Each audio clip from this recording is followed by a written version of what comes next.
Okay, listen everybody. When you hit the subscribe button, hit the notification bell, and then select all videos. You see that right there? You hit the you have to hit that all button. I know it's weird, but if you have to, hit the unsubscribe and then immediately hit the subscribe and then all. It's weird.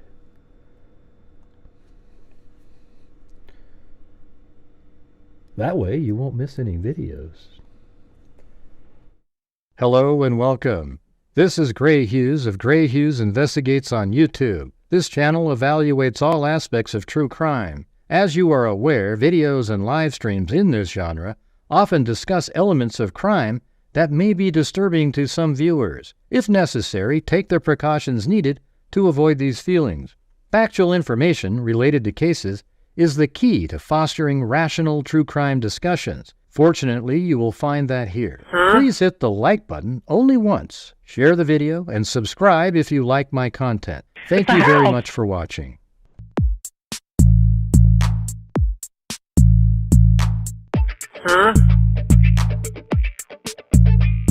Come on, man. What's wrong with you? You know, that's just one step above stupid. Have you lost the last 3 brain cells, or do you just have cabbage for brains? Did you hear what I said? There's mosquitoes the size of bald eagles in that dadgum swamp.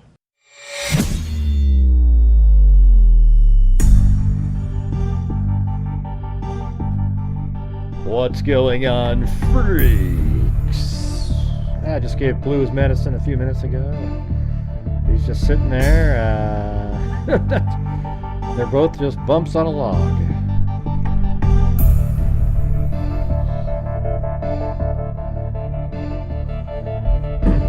Hey, thanks, Ozzy. Appreciate that.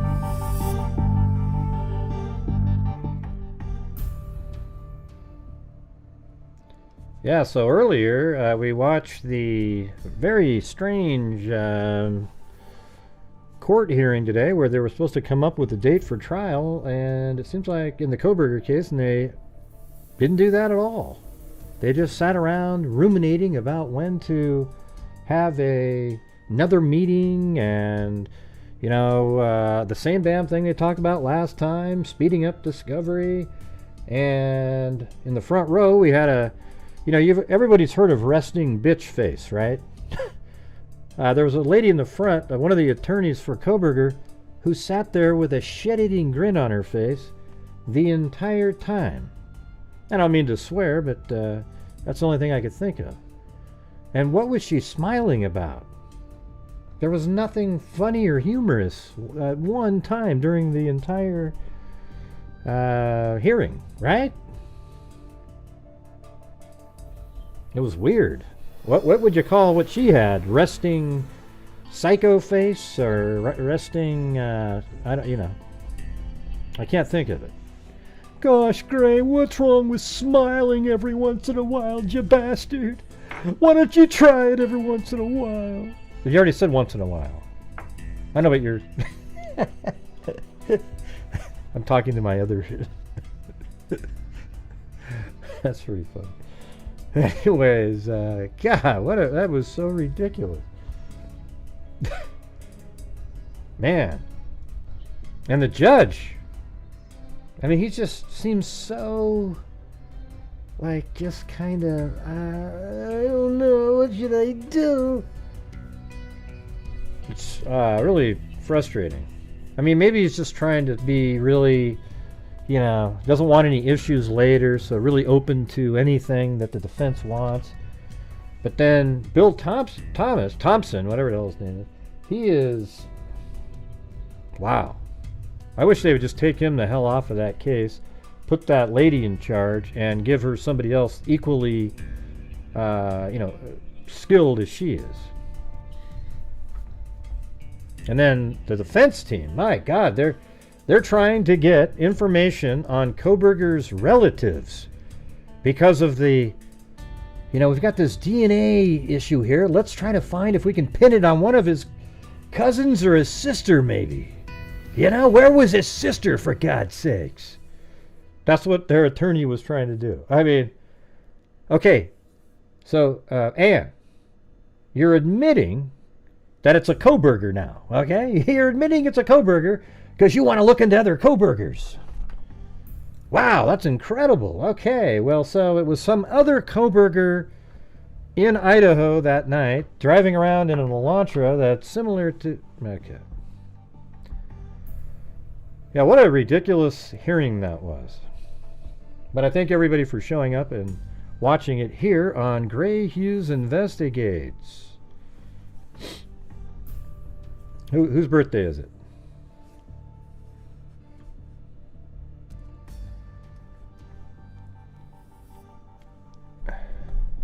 I can't see everybody for some reason. Maybe I have to do live chat again. I don't see. I don't even see anybody in here with that name. Oh, Christy up there. Are you been around a while, Christy? Mary Lou doesn't know who you are. I've never seen you before. Oh, I wonder what they went after. There's nobody there.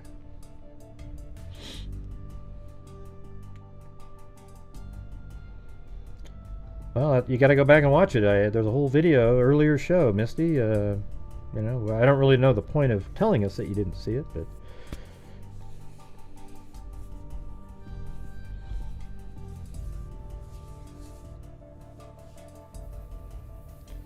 Let's see...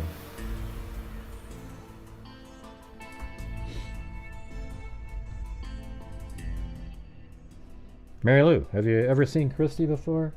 No, I sure haven't. Me either. But you gonna sing happy birthday for her anyways?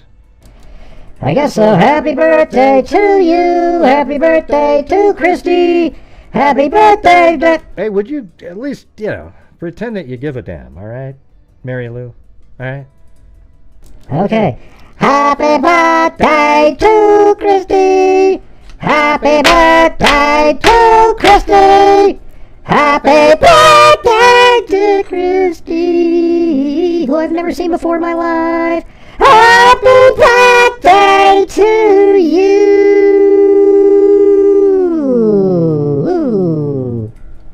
And many more. Yeah, it was kind of mean to say you'd never seen her before in your life. Well, you said it too, Gray. Oh, I did say that, didn't I? Okay, never mind. Anyways, happy birthday there. Happy birthday. Look at Chloe staring at a box. She's got the IQ of a ant. Look at... Chloe is staring at a box, everybody. Just straight at it. I don't know if you can see that or not, but absolutely staring blankly. Oh, God, that was insane. Yes, that box was really interesting, Chloe. Gosh, Gray, that isn't very nice. Well, Chloe doesn't know what I said, so it won't affect her mentally. That's still... Well, you got a point there. I had a Chihuahua once. He was more vicious than my pit bull. Yeah, except a pit bull, when they're vicious, kills people. You get it? Big difference there. I think pit bulls should be outlawed. I'm sorry, everybody. I'm leaving your channel. I think they shouldn't be allowed as pets. They kill over 40 people a year in the United States. Well, that's because the owner was shitty. How come every one of them says, oh, they were such a wonderful dog. It was always sitting here. You know, every once in a while you get the, you know, about half of them are the crazy ones that are like locked up and they get out of their gate and they run over there and they kill somebody. The other ones were just sitting around at home, nice and calm with the family. Nothing seemed amiss or awry or whatever the hell it is. And then boom.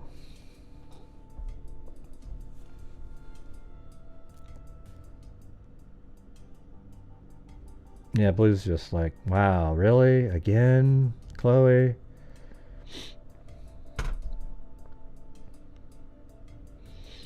Yeah, we're going to bring that up.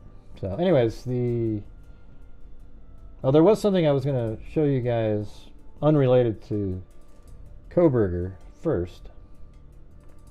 It was so there's these crazy YouTubers right now that are they didn't cover the Delphi case for all those years, but then they jumped on there. Ooh, I can be one of the people that's pro Richard Allen. Ooh, ooh, ooh.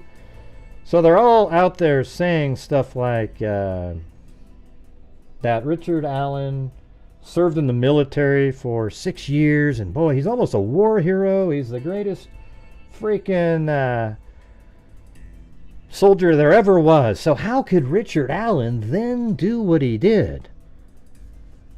You know, but the reality is that just isn't true. Because somebody actually wrote the veteran,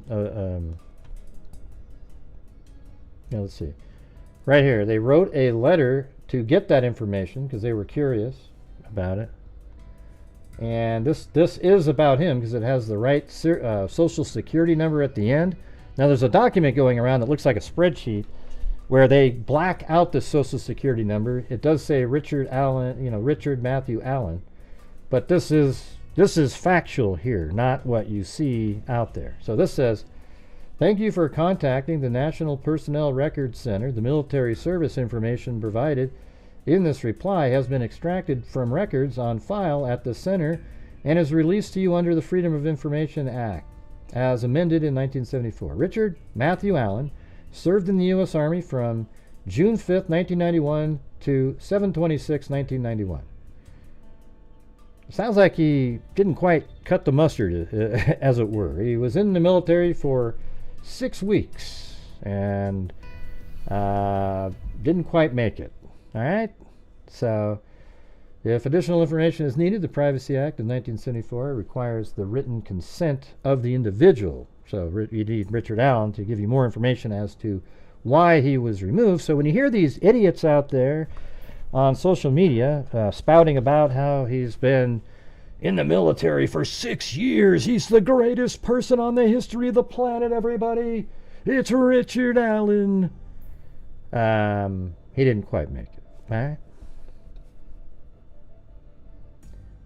They probably noticed his, some strangeness about him even back then.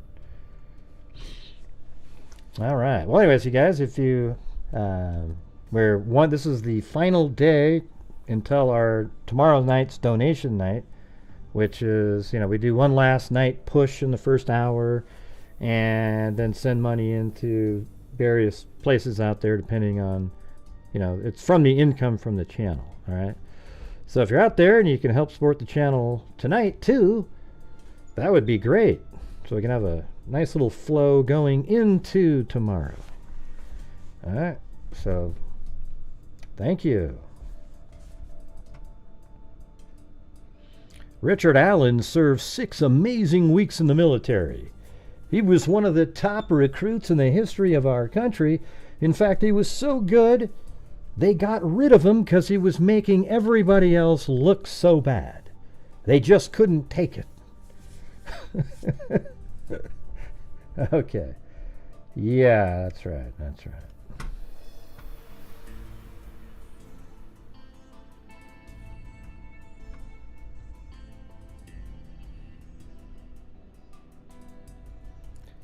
Thank you, wise child. Yeah, Richard Allen. Jeez. Hey, Frick Nation, got the Chloe, NB, and extras. You all need to get it. Hey, that's right. See? You guys need to order the Chloe notebook. It has the pen, the stress ball, etc.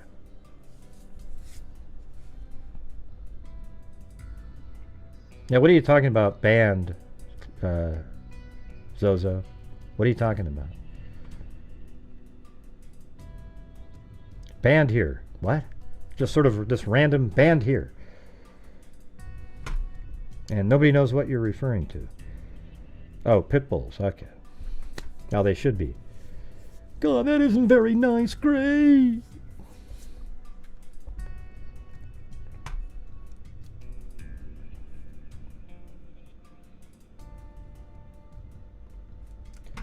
All right, you guys, here we go. We're going to do this again. It's been a while, been months since we went over this the last time. But this is the Bryan Kohberger Exhibit A. Okay, this is the actual information that matters in the Delphi case. Yeah, and I think they're banned in England too, or the UK.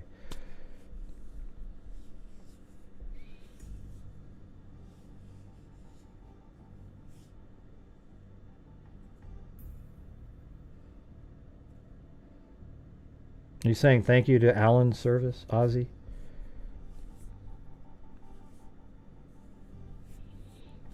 We have to go over the timeline for kohberger's attorneys. Yeah, by the way, that's something I want to say. I think that it sounds like Ann Taylor is one of the laziest attorneys on the planet.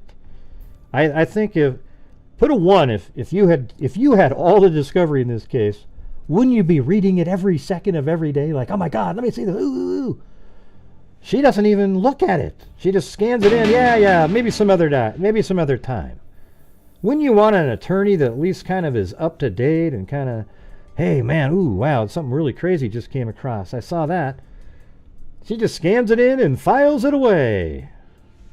Why don't you hire some people to give you the cliff notes at least, Ann Taylor? You sound incredibly lazy, all right? You came across as an embarrassment. Hey, thanks, Tumbleweed, in that court hearing today.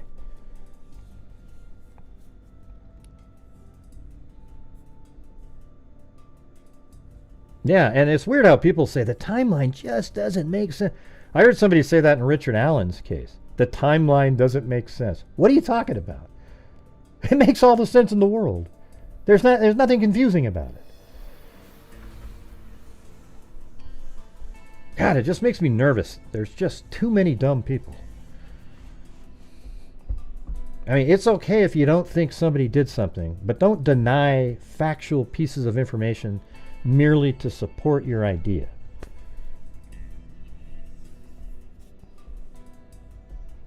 What is she angling for? I don't know. It's weird. It almost made me feel like the one sitting there was, almost dating the judge or something. It was just kind of strange. I mean, why are you smiling the whole time staring at him? And they're always like, yeah, everybody's caving into Ann Taylor's just rambling on and on about how much work it is. Poor me. I don't get the discovery. 95% of the discovery is already in, they said. And as they get it, they'll just give it to you, but get caught up on the 95%. You ever thought of doing that?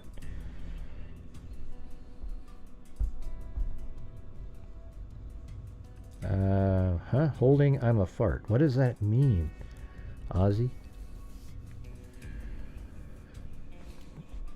That was like a creepy horror movie with the crazy smiling. Yeah, just all the time, a big smile on her face.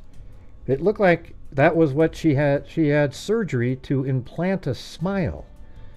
I mean, who the hell? There's not a soul in the world that just...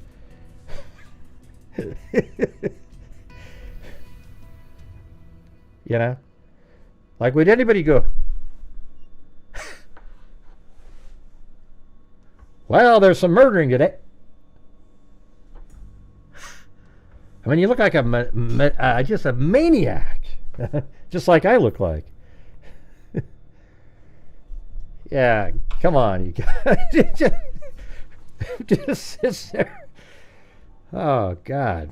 I mean, she probably watches ISIS videos with a smile on her face. You gotta be kidding me. Look at. Yeah, well, that's when you have to type in L101, wise child. Yeah. I mean, it was the whole freaking time.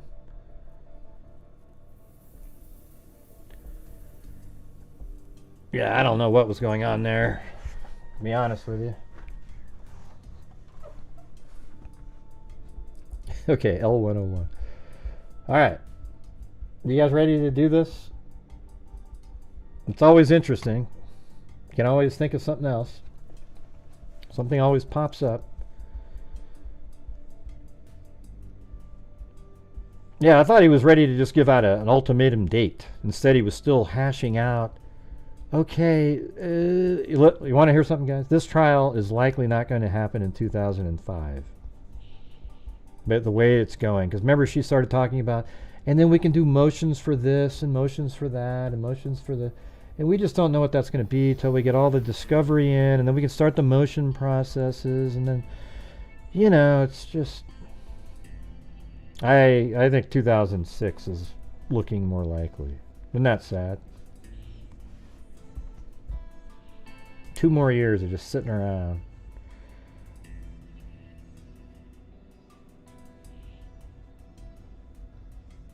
And, you know, obviously he's innocent, right? Because he's going to want to sit around for 2 more years in jail because he's innocent.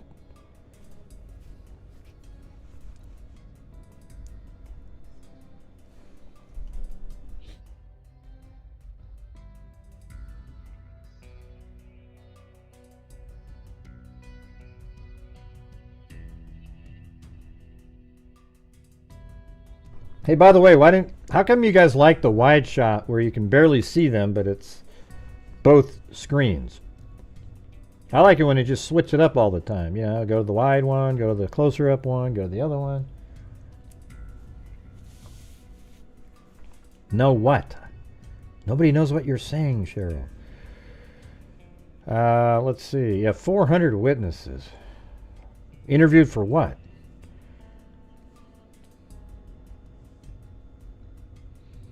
So you like the single one that just showed the attorneys, then the single one sometimes just a quick shot of the judge so you can see his faces. And then there's also the one with the... No, you know, it's not we... Yeah, we don't like the widescreen gray. Well, I mean, over 50% each time voted that they liked the wide one better. So that's why I didn't understand. All right, but I'll trust you on that one, Cheryl, that you guys like individual shots. I think just mixing it up is better, right? Yeah, what are the 400 witnesses? That's like the entire campus. I don't think she won anything. She just... the whole thing's just a... Bill Thompson doesn't even seem like he wants to speed anything up either. He's just like...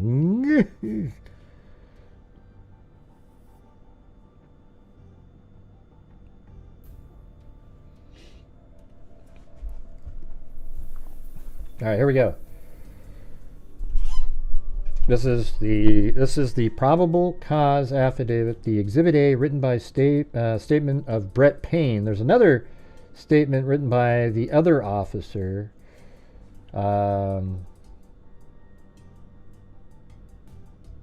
As well, and they just kind of like refer to each other. It's just that's almost like identical document.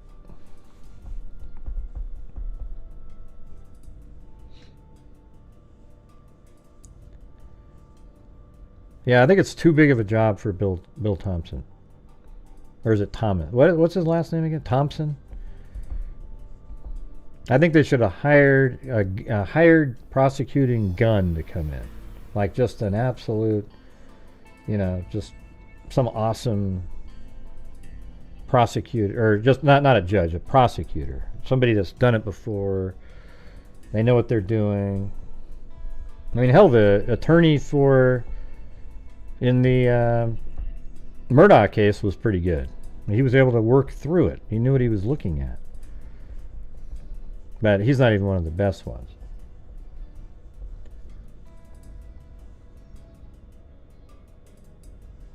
Yeah, they're talking about in May having a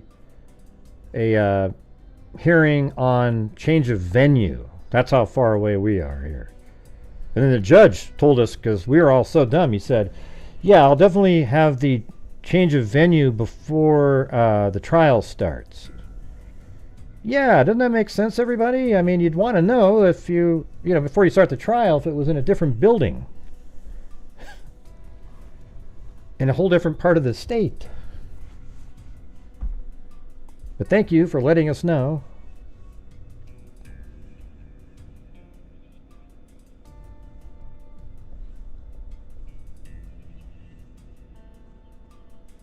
What do you mean you thought the date of the trial was today? What are you talking about? That's what they were supposed to talk about today, is that, if that's what you're saying. All right, anyways, let's get going here.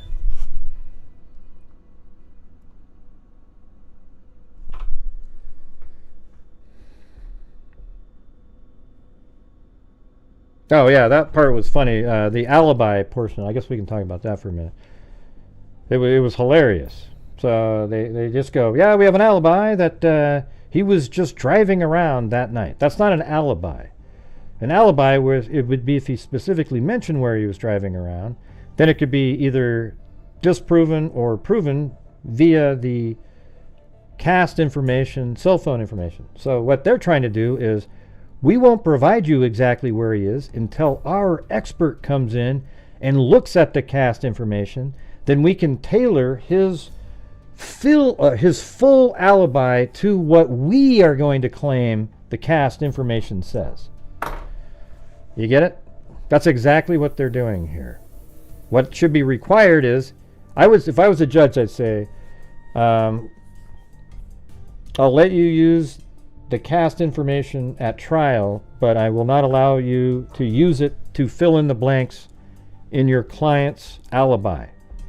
So he is required right now to let us know where he believes he was during all of the different times when he was driving around that night. And they won't do it because it won't match up with what the cast information says, unless he told the truth. What do you mean against the phone towers? What? That's what that is.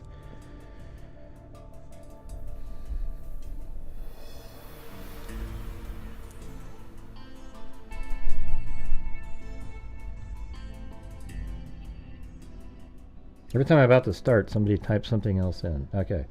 And by the way, you should do the super chats if you're doing the questions. Okay, that's what they're for. All right, the below information is provided by Corporal Brett Payne, who is duly appointed, qualified, and acting peace officer within the county of Latah. I'm just going to skip down to here. On November 13, 2022, at 4 p.m., Moscow Police Department, Sergeant Blaker and I, the other one that looks exactly the same exhibit is from Sergeant Blaker. They responded to 1122 King Road, Moscow, Idaho, hereafter King Road residents, to assist with scene security and processing of crime scene associated with 4 homicides. Upon our arrival, the Idaho State Police forensic team was on scene and was preparing to begin processing the scene. Let's see. I'm just going to skip down. OFC and I entered the King Road residence through the bottom floor door. All right, so that's exactly what, let me go back in this one.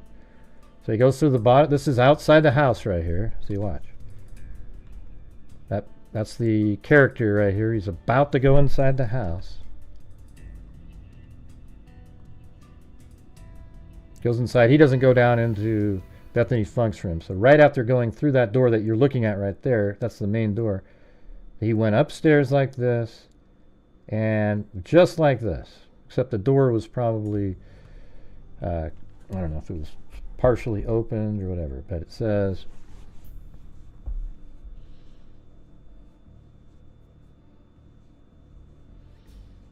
let's see. Yeah, they entered the King Road residence through the bottom floor on the north side of the building. OFC Smith and I then walked upstairs to the second floor. OFC Smith directed me down the hallway to the west bedroom on the second floor, which I later learned was Anna Kernodle's room, and by her driver's license.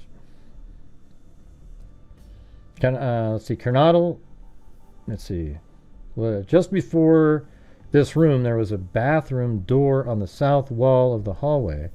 As I approached the room, I could see a body later identified as Kernodle laying on the floor.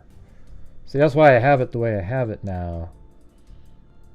See, like, he's approaching and you could see her body on the floor in there. Okay, and then I think the bed in the room is just like that, and I think Ethan was on the bed and he bled out, and that's why outside the house on this side, so if I hit this button you can see That's the character in the house that's walking around. That right there, can you guys make that out? That's Ethan laying on the bed. That's his hand against the wall. And that's where the blood was coming outside the house onto the ground right there. Hey, thanks Jessica Schubach.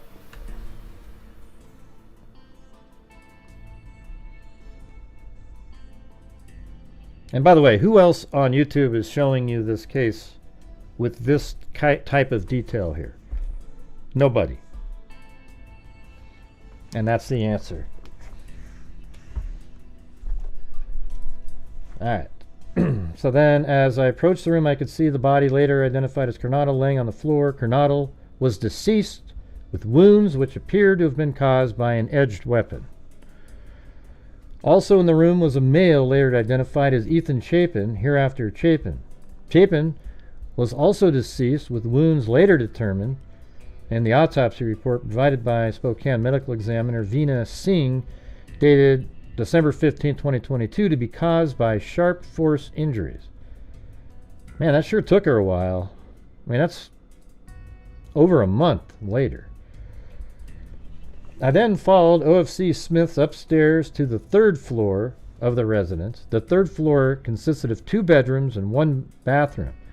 The bedroom on the west side of the floor was later to be determined to be Kaylee Gonzalez, hereafter Gonzalez's room. I later learned from the review of Officer Nunez's body camera there was a dog in the room when Moscow police officers initially responded. And we'll just go do that. Here we go. So after he leaves this room, they were led upstairs. First I have him going into Dylan Mortenson's room, but then going up the stairs right here. And then here is Kaylee's room.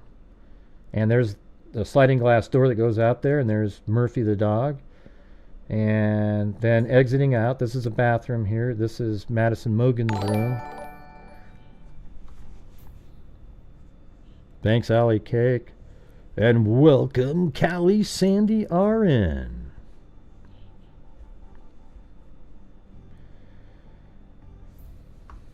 So the dog belonged to Gonzalez and her ex-boyfriend, Jack DeCoeur. I found out from my interview with Jack DeCoeur on November 13, 2022, that he and Gonzalez shared the dog. OFC Smith then pointed out a smaller bathroom on the east side of the third floor. The bathroom shared a wall with Madison Mogan, hereafter Mogan, bedroom, which was situated on the southeast corner of the third floor. As I entered the bedroom, I could see 2 females in the single bed in the room. Both Gonzalez and Mogan were deceased with visible stab wounds. I also later noticed what appeared to be a tan leather knife sheath laying on the bed next to Mogan's right side when viewed from the door. The sheath was later processed and had KBAR USMC and the United States Marine Corps Eagle Globe and anchor insignia stamped on the outside of it. The Idaho State lab later located a single source of male DNA left on the button snap of the knife sheath. And as we know, so we can just, stop from here, they found a single source of DNA left on the knife sheath. The FBI had forensic genetic genealogy done on it. It led to Bryan Kohberger.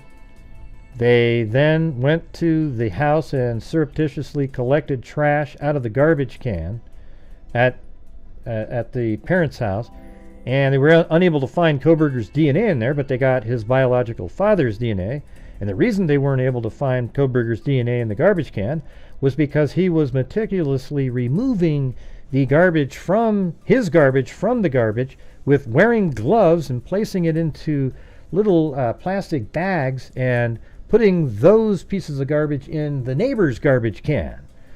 All right. Then, after they arrested Bryan Kohberger, based on the fact that he is the son of the father whose DNA matched his, almost 100%. I mean, like, you're talking about, it's 50% of his DNA is in the child's, and it's like almost the same odds that it would be from somebody else.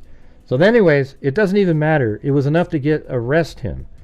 And after they arrested him, they took buccal swabs from his cheeks and compared that to the sample taken from this knife sheath And it was a 1-to-1 match, something like 1 in 5 point something octillion to 1, which would be similar to having, I don't know, it's hard to even come up with a number. It was a ridiculous number, quadrillion. What was the other number again? It was quadrillion, and then heptillion or septillion or something like that.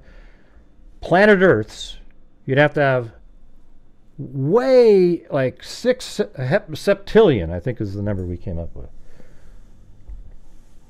I think I'm looking for 5, whatever 5 is. So you got trillion, quadrillion, and then forgot that number. But anyways, you'd have to have that many planet Earths that have the same DNA structure, each with 8 billion people on them, to come up with a match. Yeah, quintillion. There you go. Yeah, so it's insane.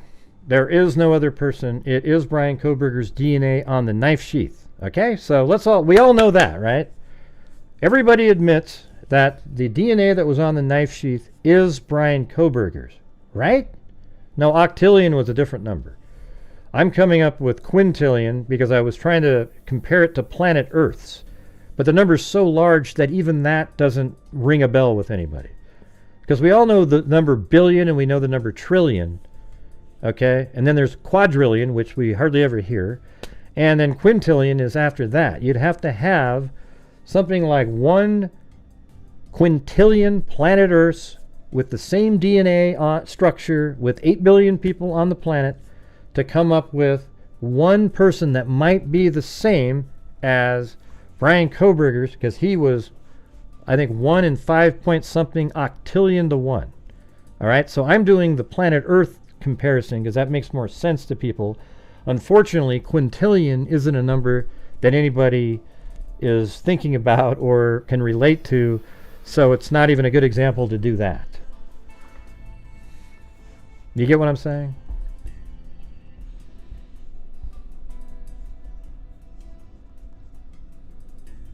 So everybody knows that is his DNA on the knife sheath. Now, people might go, well, somebody planted it there, or maybe he touched something somewhere else and blah, blah, blah, blah, right? As part of the investigation, numerous interviews were conducted by Moscow Police Department officers, Idaho State Police, and FBI. 2 of the interviews included Bethany Funk, Dylan Mortensen. Both Funk and Mortensen were inside the King Road residence at the time of the homicides.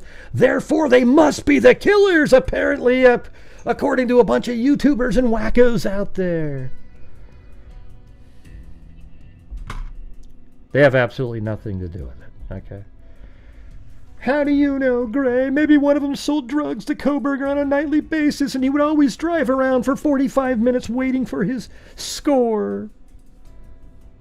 Wait, that doesn't make sense. Yeah, never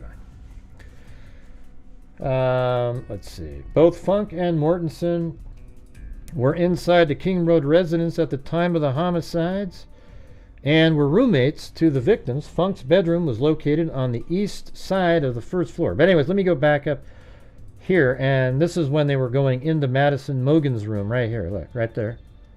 Boom. And according to the Gonzalez's family lately, so the knife sheath is right here on the side of Madison Mogen, who was lying like this. And I think this is how they described Kaylee Gonzalez, how she was sort of sitting up and sort of hunched over like that. So that's the best as I can. I mean, I'm just trying to make it look sort of how they described it. And then exiting the room. And then you go back down the stairs here.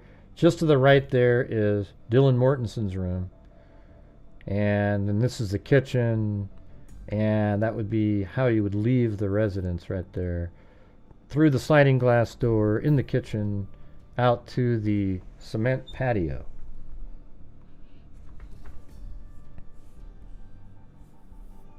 Yes, everybody believes that she was in a frozen shock phase. Yeah. When you're just sort of absolutely petrified. I've actually felt like that when I was a kid. I've explained it many times. I think most people believe that. That's why she described it that way. Yeah. Anyways, based on numerous interviews conducted by MPD officers, ISP detectives, and FBI agents, as well as my interviews of evidence, I have learned the following. So here we go. On the evening of November... Here, let me get the... Make sure I'm in the right place here.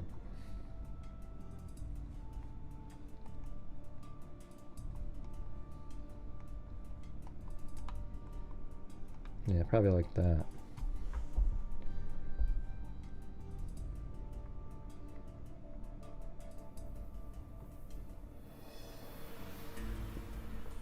I'll just turn everything off.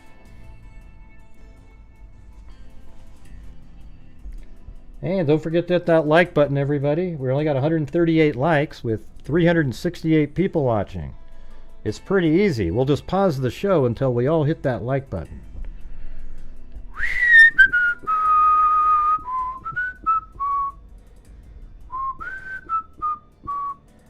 Gosh, he's making me hit the like button. What a bastard. Yeah, it's really easy to hit, though. You just kind of come in and you go, hey, hit that like button, hit that like button, 10, 20, 25, 30, 35, 40, hit that like button, 5, 10, 15, 20. Do I hit that like button? Do I hit that like button, 40, 45, 50, hit that like button, 30, 35, 40, 45, 50. 30, 30, now 5, I'm 35. I'm fired up. Now, you got it? All right.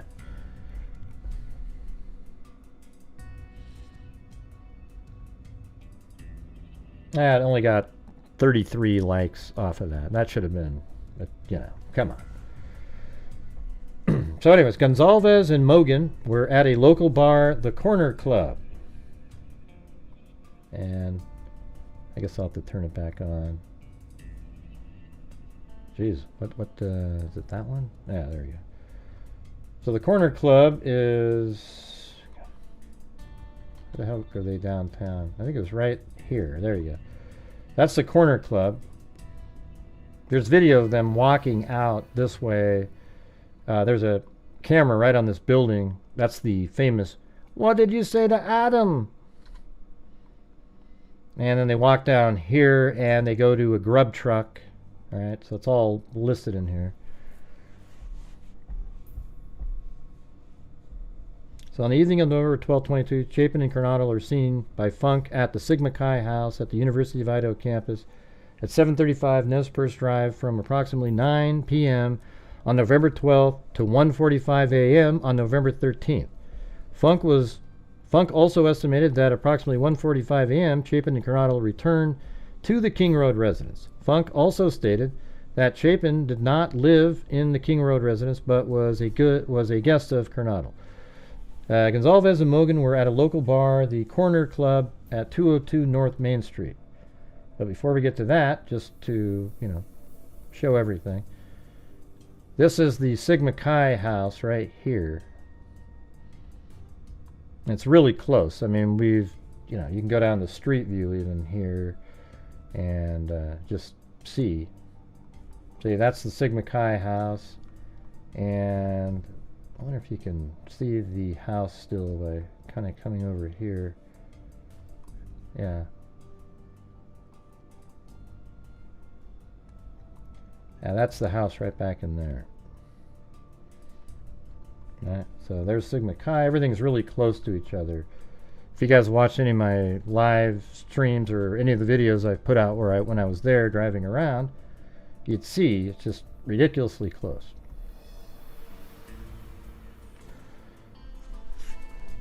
All right, now don't forget to help support the channel tonight, you guys. We're on that last stretch. We're having one of those slow, kind of trickly nights again.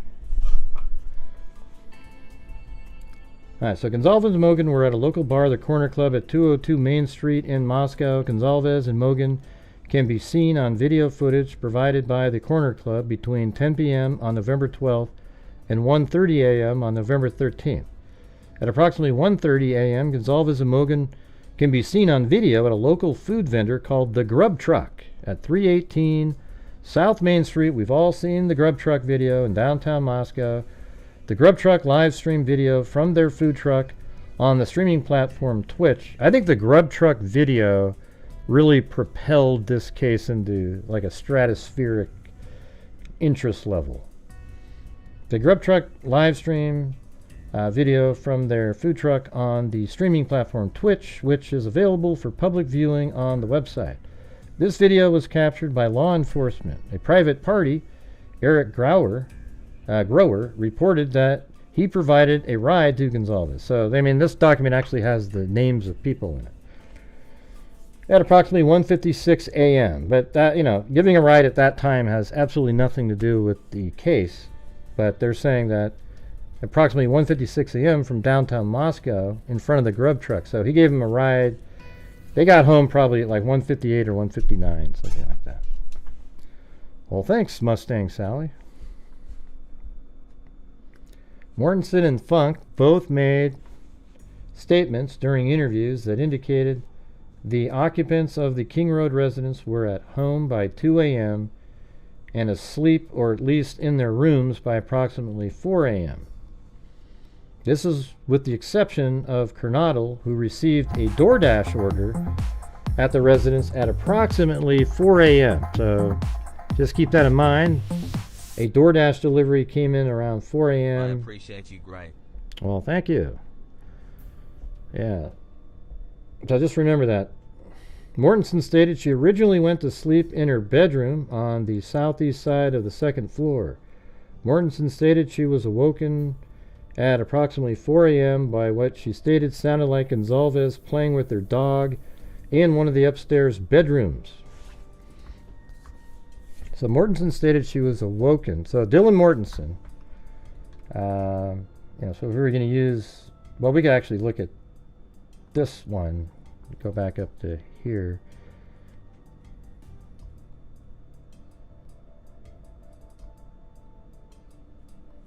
What the hell is it doing? It's not, it's not catching up to itself.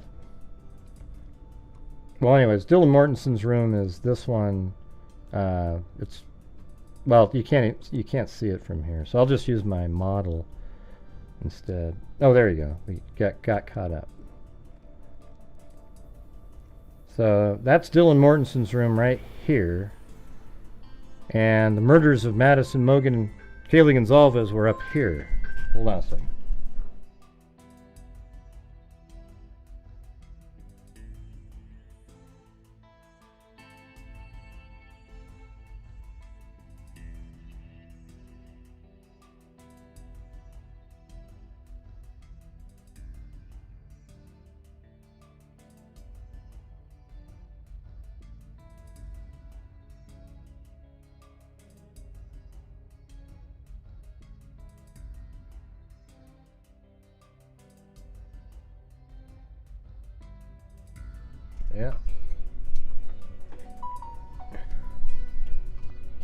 Yeah, so she was right below, Dylan Mortensen was right below Madison Mogen and Kaylee Gonzalez, so she could hear everything. Everything was kind of loud to her. She's right below them.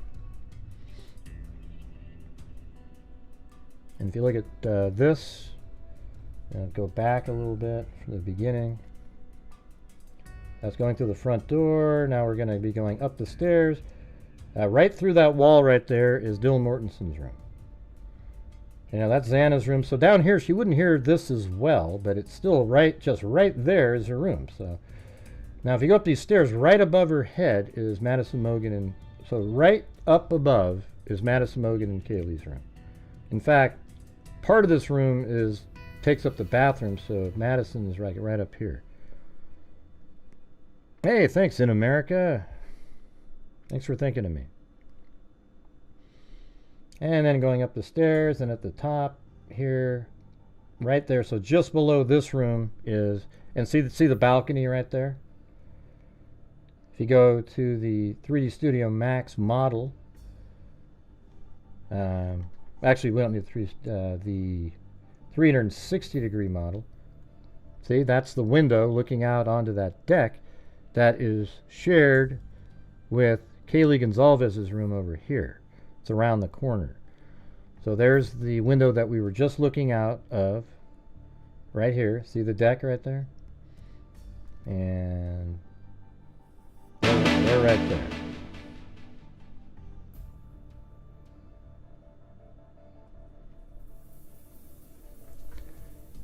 How's this working for you guys? It's like, oh man, you're almost like you're there, right? It's totally different experience this way.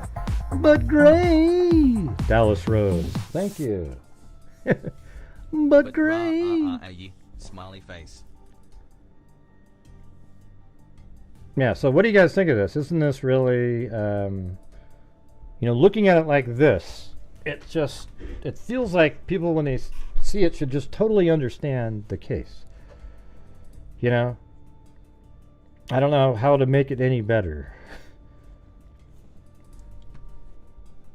Mortensen and Funk both made statements during interviews that indicated that occupants of King Road, so we already went to that part, approximately 4 a.m., they thought that they were all asleep. And then Mortensen stated originally went to sleep in her bedroom on the southeast side of the second floor. So Mortensen stated she originally went to sleep. See, people go, what do you mean originally? So where did she go next? No, it just means that she originally went to sleep, and that means she went to sleep again later. In her bedroom on the southeast side of the second floor, Mortensen stated she was awoken at approximately 4 a.m. So that means she was already asleep and then awoken at approximately 4. Now, we don't know what time. I think that's more like 4:10. You know that?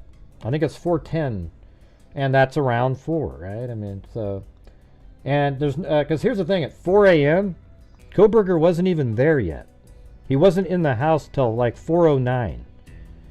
So when she says around approximately 4, well, you know, who knows what that is. But if the DoorDash driver was there, maybe, you know, there's some...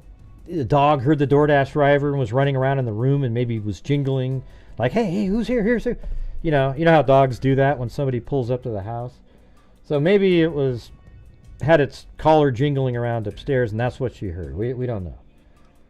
Why, what she stated sounded like Gonzalez playing with their dog in one of the upstairs bedrooms, which was located on the 3rd floor. I always thought that might have been when the attack happened, but it has to be 4:09 or something. It's not 4:08. A short time later, Mortensen said she heard who she thought was Gonzalez say something to the effect of, "There's someone here." A review of records obtained from a forensic download of Kernodle's phone showed this could also have been Kernodle. So law enforcement isn't sure who said that, but Mortensen thought it was Kaylee saying that. But they also think it could have been Kernodle because she was using TikTok at 4:12 in the morning.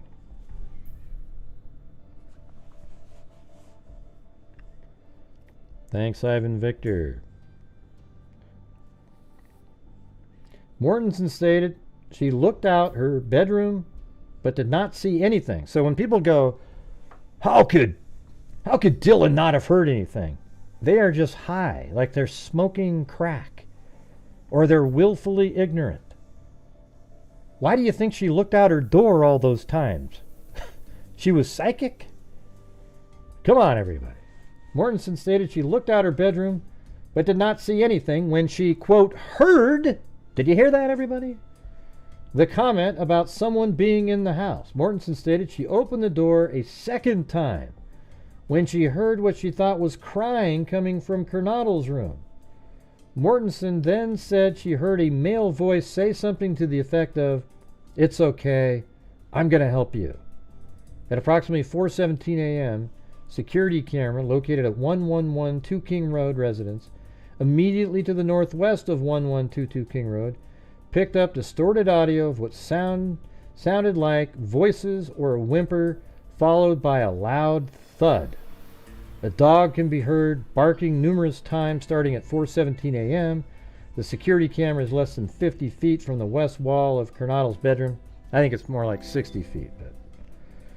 But Mortensen stated she opened the door for the 3rd time after she heard the crying and saw a figure clad in black clothing and a mask that covered the person's mouth and nose walking towards her. Mortensen described the figure as 5'10" or taller. Right? And guess what? Kohberger's 6 foot. That's a pretty freaking accurate description. Not very muscular, but athletically built with bushy eyebrows. He basically fit that entire thing right there. The male walked past Mortensen as she stood in a frozen shock phase. The male walked towards the back sliding glass door. Mortensen locked herself in the room. After seeing the male, Mortensen did not state that she recognized the male. This leads investigators to believe that the murderer left the scene. Right? So that's exactly right. So I don't have the animation of that like exactly right, but so basically what was happening, this is Mortensen right here. This is her, basically. I mean, just pretend that she's looking through a crack in her door, and Kohberger would have came from the right here, and then out this way, and then out the sliding glass door, and we'll just skip all the way to that part. So right here, he'd be coming from that direction. That's the living room there. And then Kohberger went like this, out the door like that. See? So he didn't, this isn't the correct sequence here. This is just a walk through the house, but he exited out this way. And you can see that here, right there. So it came out there and then went up this hill here and got into a vehicle. I think it was parked right here. This is where I think the vehicle was parked. And this is that spot right here. And if you back up just a little bit, you can see right into that window through there. And that's Madison Mogen's room. From up here, it'd be hard to really make out anything going on in Kaylee's room unless you're way over there. That's why it seems like Madison Mogen might be the target. Plus, Madison Mogen's sort of like more of the typical beauty type, you know, like a Barbie doll look. And maybe that's the person that Kohberger was after. I think Kaylee Gonzalez got hurt more because she woke up and then tried to fight Kohberger. And I think this is the exact same thing with Xana Kernodle.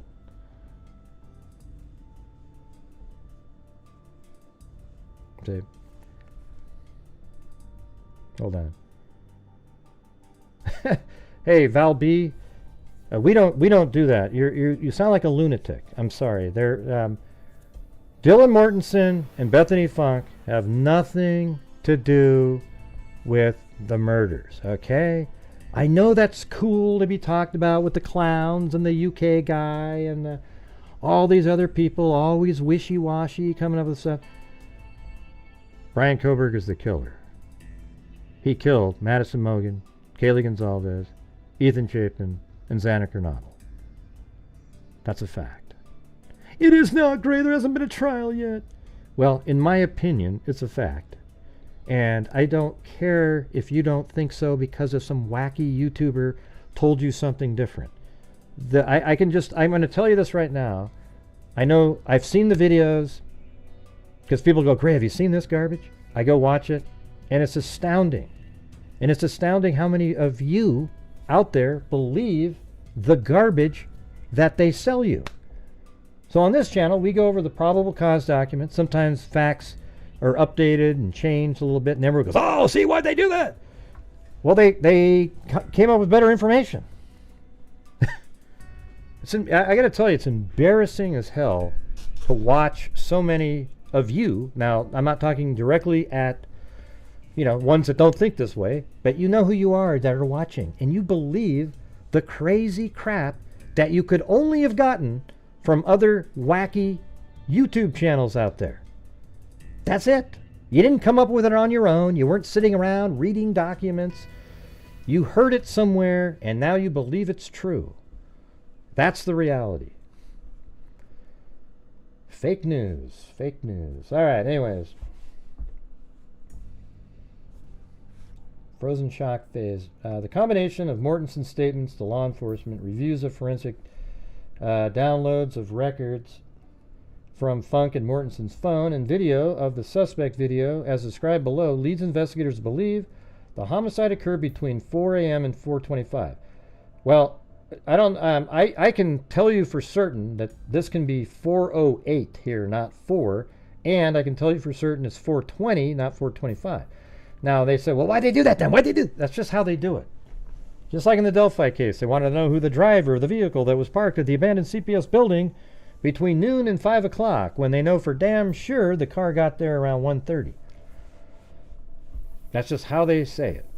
They don't want to give specific information.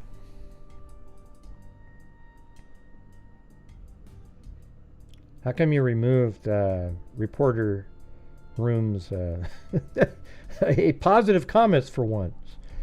She said, thank you for your integrity at Gray Hughes. 100, 100, 100. Well, thank you. Geez, Zozo, you remove finally get a positive comment. And how do you know 100% that, how do I know? I do.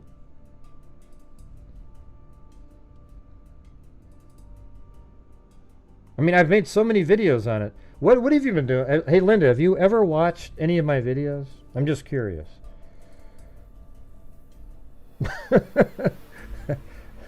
Okay. But thanks a lot, Zozo. Though one time I got something. Can you type it in again, Reporter Boom? Just so it's on record that somebody had some. Yeah, go ahead. Hey, Linda Asselson. Man, what an appropriate name. Do you think that the... have you seen any of my videos that I've gone over this? There's no escape for him.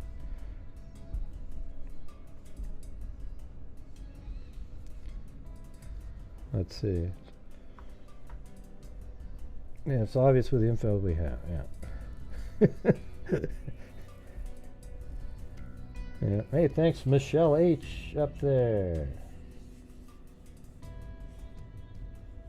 All right. Anyways, let's get to the next spot. Maybe it'll help a little bit. Let me grab something really fast out of another. Working on. Right there.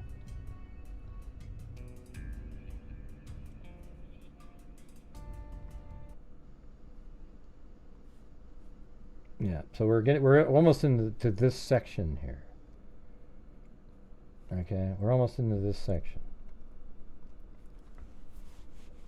During the processing of crime scene, investigators found a latent shoe print. This was located during the second processing of the crime scene. Oh, must have been planted then!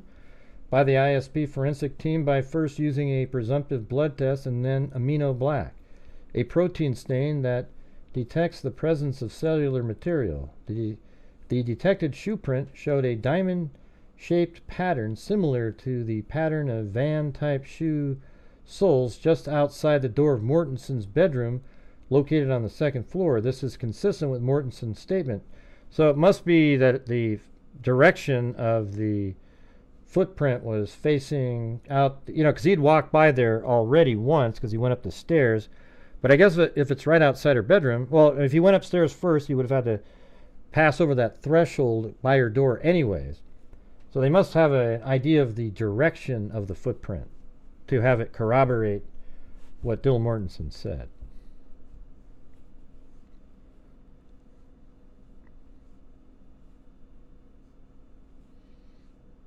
Huh?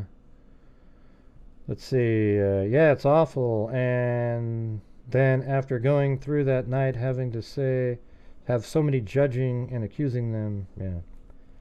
Well, there you go, Reporter Boom. Thank you. There you go. Even though it's the exact same wording, it doesn't feel quite the same. That's funny.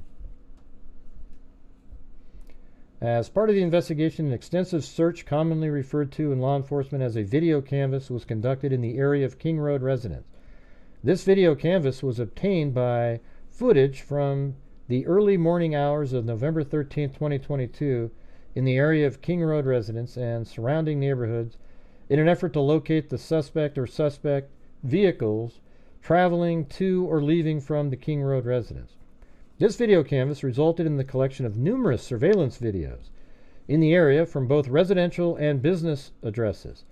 I have reviewed numerous videos that were collected and had a conversation with the other MPD officers, ISP detectives, and FBI agents that are similarly reviewing footage that was obtained. A review of camera footage indicated that a white sedan. Hereafter, suspect vehicle 1 was observed traveling westbound in the 700 block of Indian Hills Drive in Moscow at approximately 3:26. Now, that could be 3:26 and 30 seconds, 40 seconds, we don't know.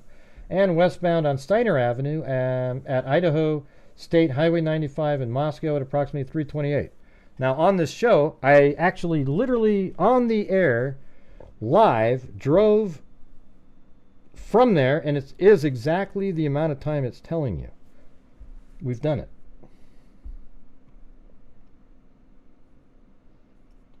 Let's see. Is this? How long is this one? Oh, this is the long night here.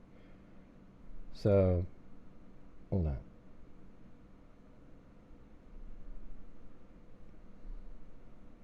Oh, that was that long. Oh, that was the long drive home. That video there. That was crazy. That's that huge long route that he did back. White Elantra full. Maybe it's this one. I'm trying to find one that has. By the way, this is 2011. Look at this. How similar all these are. 2011, 13, 14, 16. That's why they said, "Oh yeah, I guess it could be those other 3 years." How dare those bastards! And look over there. Look over there, everybody. Look where that Elantra is. You don't think that looks exactly the same? Look at the window there, for God's sakes. Look at that. I'm just blinking it back and forth. Can you see the Elantra as it's parked? Just look at the dark part of the window. Absolutely. That is it.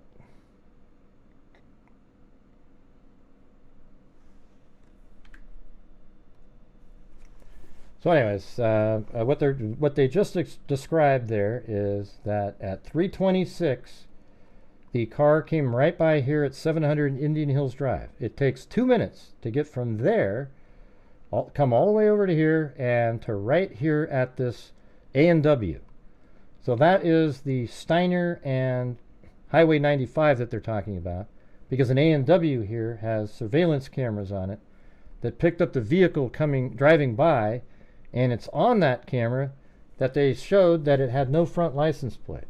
And it says right here, on this video, it appears suspect vehicle 1 was not displaying a front license plate. A review of footage from multiple videos obtained from the King Road neighborhood showed multiple sightings of suspect vehicle 1 starting at 3:29 a.m. and ending at 4:20.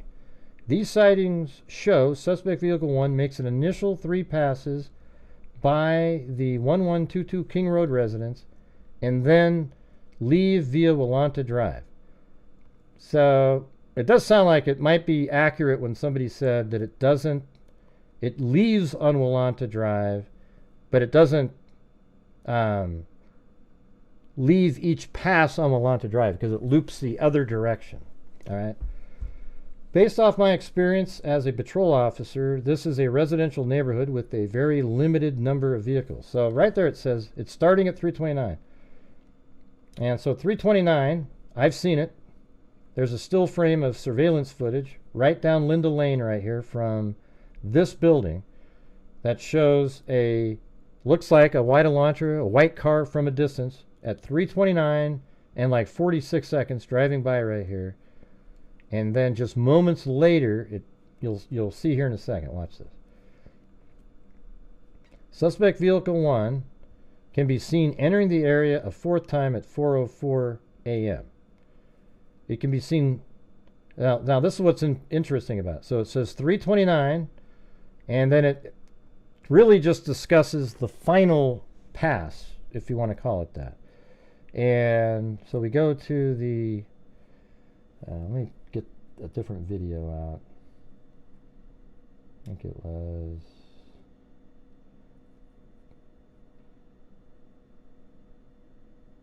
the 4 passes. Here we go.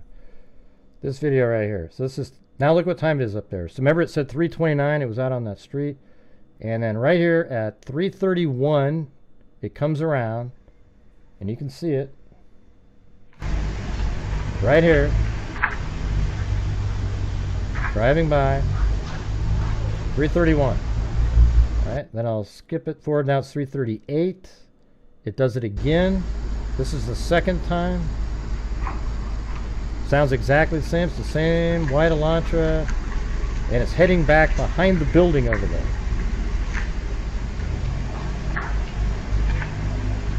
Here it comes. You can kind of see it right down there. That's 338. And then at 356 it does it again.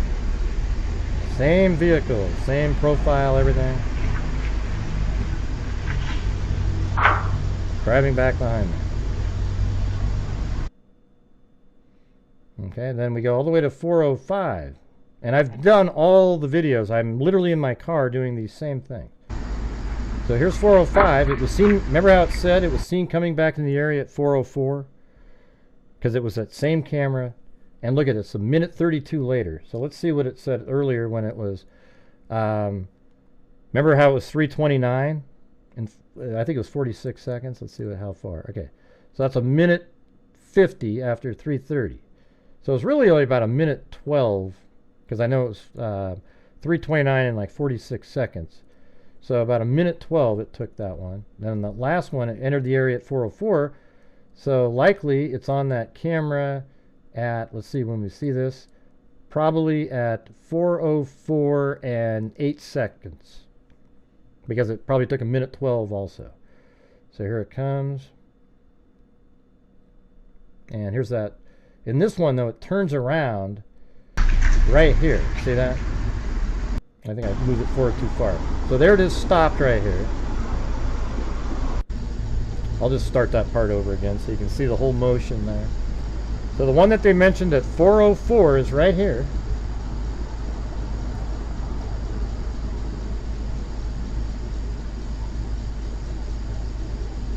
Come on, you guys. This has to be super chat worthy stuff here. All right, 505, 405 and 19 seconds. Here it comes back here.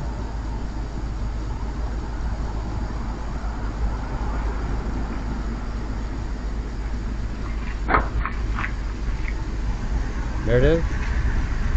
And then it comes in and turns around right over here. And what we're looking at right there is the car came about right around like this. And it's going to stop here for a second. Then it backs up and drives this way.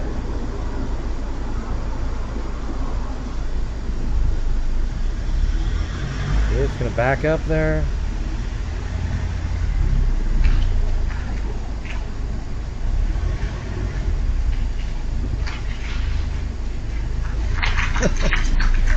Thanks, QB. At least you thought so. Alright, now look at that. It's 406 right here. Now here's what it's going to be doing here. We timed all this stuff. It works. So right after this, it comes... I mean, there's just so much crap on here. So hold on. So right here, it comes around. It's driving this way. And then it drives all the way. It stops here for a moment to try to turn around or park. Then it goes over here and does a 3-point turn and then goes back this way. Now, if you don't believe that's what it does, let me just read what it says. Suspect vehicle 1 can be seen entering the area fourth time at 404, right? And then at 405 and 20 seconds is what I'm telling you. It shows up behind 500 King Road. And guess what, everybody? In the surveillance footage right here, that building, there's a building right over here. That's number 52 King Road, or Queen Road. And that's exactly where this car was. Okay, so it matches that perfectly. And it says right here, suspect vehicle 1 can be seen entering the area a fourth time at approximately 4:04 a.m. It can be seen driving eastbound on King Road, stopping and turning around in front of 500 Queen Road. And so when they say eastbound on King Road, that's an error. That should be Queen Road. Stopping and turning around in front of 500 Queen Road number 52. That's exactly what we just watched. We just watched it stop and turn around. And then driving back westbound on King Road, again that should say Queen Road. Then suspect vehicle 1 is in front of the King Road residence. It appeared to unsuccessfully attempt to park or turn around in the road. The vehicle then continued to the intersection of Queen and King Road, or Queen Road and King Road, where it can be seen completing a 3-point turn and then driving eastbound again down Queen Road. So this time they finally got it correct. So what they were explaining right there was, looking at the You saw it a minute ago, turn around. This is number 52 right here. Turned around right here. Then drove this way. Tried to stop or turn around or park right here. Then it drove over here, did a 3-point turn. Then it drove east again down Queen Road. And then there's no more description of it. Basically, after that, they say the suspect vehicle 1 is next seen departing the area of King Road residence at approximately 4:20 a.m. at a high rate of speed. All right. So that means, mathematically and logically, everybody, here's how it goes. The white Elantra missing its front license plate, which Bryan Kohberger's was missing its front license plate, because in Pennsylvania you don't need a front license plate. He doesn't have one. So a white Elantra in this area right here comes back here and drives around. There's one more clip here. So this is 4:06 and 14 seconds. Now I'm going to move it forward. And look at the timer. I'm letting it tick away. So this is when it's doing the stopping, turning around, didn't do it. Then it goes to the intersection of King and Queen, does a 3-point turn, turns around, and then comes back. And then here it is again. It does the same exact loop. See, there it is, coming right over here. Same sound, same vehicle, everything. All right, now that we know that it did that, Kohberger's white Elantra drove around like this, and it's coming around, and that means it's in this area for 12 minutes because it's leaving at 4:20 at a high rate of speed. Does that make sense to everybody? Is anybody confused about that? That the white Elantra missing its front license plate is seen turning around right back here, then driving this way, trying to stop and turn around or park, then headed this way, did a 3-point turn, went back this way, and then we see it right here at about 4:07 and 30 seconds or so, and that means it made it right here at 4:08. Okay, so that means between 4:08 and 4:20, Ethan Chapin, Xana Kernodle, Madison Mogan, and Kaylee Gonzalez were all murdered. That's when the murders happened, and evidence matches that.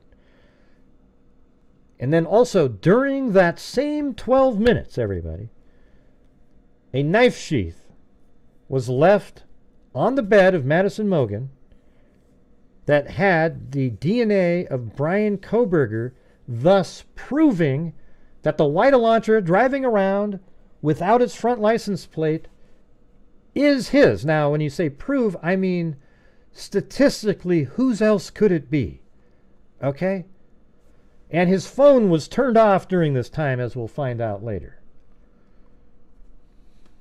So there you go. I mean, is that not enough? I mean, just right there, isn't that incredible? Like, it just should be absolutely obvious.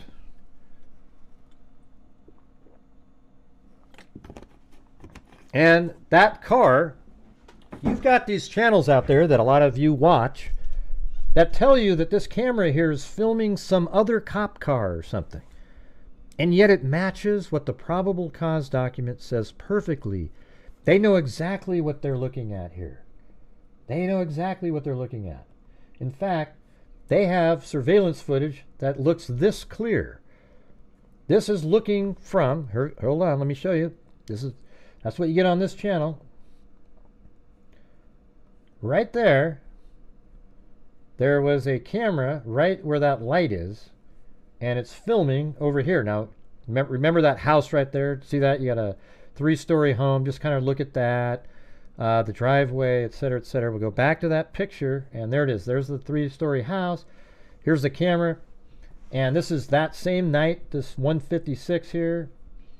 And so what you're going to see is the Elantra turning and driving this way, and when it does the 3-point turn over here, you'll be able to tell that that is a white Elantra, absolutely for certain. Now, they want to tell you that the other 3 loops before that aren't the same car, even though law enforcement knows it's the same car. All right? So looking at that, there's that house, and again, that's where the camera was. And every time that the Elantra comes in, it drives this way, and then you'll see it drive all the way up. It goes back up there and around, and it's caught on the 1330 Linda Lane camera. All right. All right. Yeah, it should be really obvious to everybody. And this is how it should be presented at trial, but with more technical information that they've got all the video. There's no out. All right, so anyways, let's go down here. So the vehicle, number one, suspect vehicle one, the one missing its front license plate, the white Elantra, driving around between 330, basically, 326 and 420 at a high rate of speed, was leaving at a high rate of speed at 420. Suspect vehicle one is next observed traveling southbound on Walenta Drive based on my knowledge of the area and review of the camera. So that must mean it leaves. I always thought it left via Walenta Drive each time, but the audio that that you hear on the 1330 Linda Lane camera seems to indicate that it actually goes to the right and loops reverse, but the same path, just reverse loop going to the right. So I'm probably going to go back out there again and film everything from the correct angle, maybe try to do some experiments or something. Maybe some freaks, or if you're out there, you want to meet up, we can try to experiment with, like we'll have a camera, like maybe in that parking lot behind the building, and see if we can pick up a vehicle driving on, out there on Taylor Avenue. At some point, who knows? Thank you, Kathy Schifflin. So anyways, during that time frame, I believe that suspect vehicle one likely exited the neighborhood of Palouse River Drive and Conestoga Drive. Palouse River Drive is on the southern edge of Moscow and proceeds into Whitman County, Washington. Eventually, the road leads to Pullman, Washington. Pullman, Washington is approximately 10 miles from Moscow, Idaho. Both Pullman and Moscow are small college towns, and people commonly travel back and forth between them. And it says law enforcement provided video footage of a suspect vehicle one. Smiley face. Well, thank you.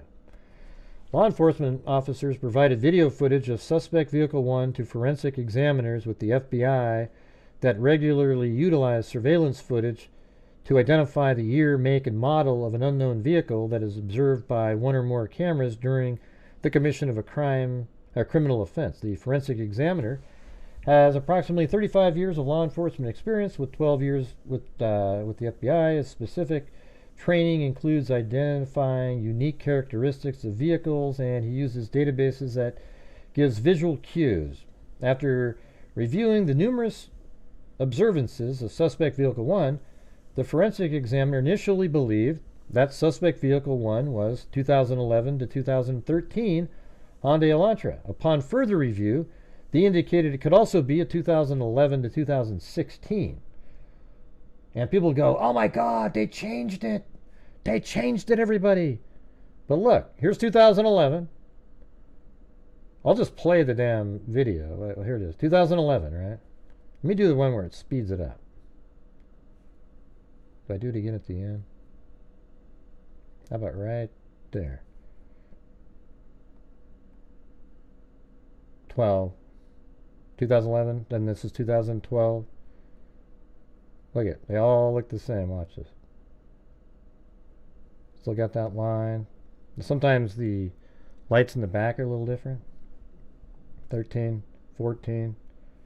Now 2015 is coming up here. And I think that one has an extra little light right over here. Right there. That's about the only difference. That little tiny light. They all have the little fin back here, everything. 2016.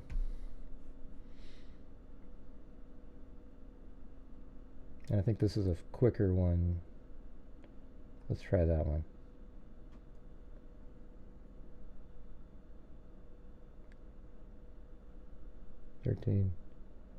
See how they all look the same? I mean, if you were out there, they look so similar, especially when you're using surveillance cameras, and you know, that's just what he said originally. And then they go, oh, why did he change it though? Was it to match kohbergers? It's ridiculous. Maybe they thought, oh, well, shit, maybe it is one of those other ones. You ever thought of that? Look at that. In fact, you can buy parts for all 6 of these years, and interchangeable, the windows and everything. All right, so when you hear people, just realize they're full of crap out there.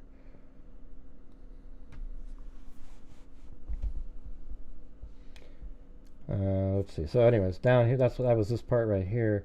Investigators were given access to video footage of Washington State University campus located in Pullman, Washington. A review of that video indicated that at approximately 2:44 a.m. on November 13, 2022, a white sedan, which was consistent with the description of the white Elantra known as Suspect Vehicle 1, was observed on WSU surveillance camera traveling northeast on Southeast Nevada Street at Northeast Stadium Way at approximately 2:53 a.m. The white sedan, which is consistent with the description of the white Elantra known as Suspect Vehicle 1, was observed traveling southeast on Nevada Street in Pullman, Washington. SR-270, SR-70 connects Pullman, Washington to Moscow, Idaho. This camera footage from Pullman, Washington was provided to the same FBI forensic examiner. The forensic examiner identified the vehicle observed in Pullman, Washington as being a 2014 to 2016 Hyundai Elantra. So that's interesting. I hadn't caught that they changed that one. They know for certain is 2014 to 2016. At approximately 5:25 a.m., a white sedan, which was consistent with the description of Suspect Vehicle 1, was observed on 5 cameras in Pullman, Washington, and on WSU campus cameras. The first camera that recorded the white sedan was located at 1300 Johnson Road in Pullman. The white sedan was observed traveling northbound on Johnson Road. Johnson Road leads directly back to West Palouse River Drive in Moscow, which intersects with Conestoga Drive. The white sedan was then observed turning north on Bishop Boulevard and northwest on SR-270 at approximately 5:27. So this is 5:25. This is in the morning. So we already know what that looks like. So way over here, and let me turn back on the...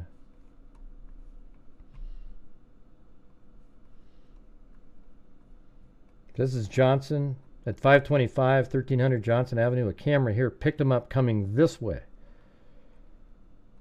And then Bishop Avenue, and then he goes like this, and he heads right back up here, 527, and then his phone turns back on at 5:30. It pings back in Pullman, Washington.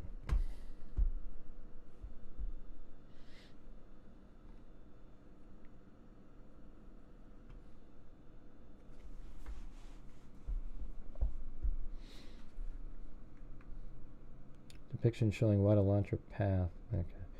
Wish those were clear. I can't see those. On November 25th, 2022, MBD asked area law enforcement agencies to be on the lookout for a white Hyundai Elantra in the area.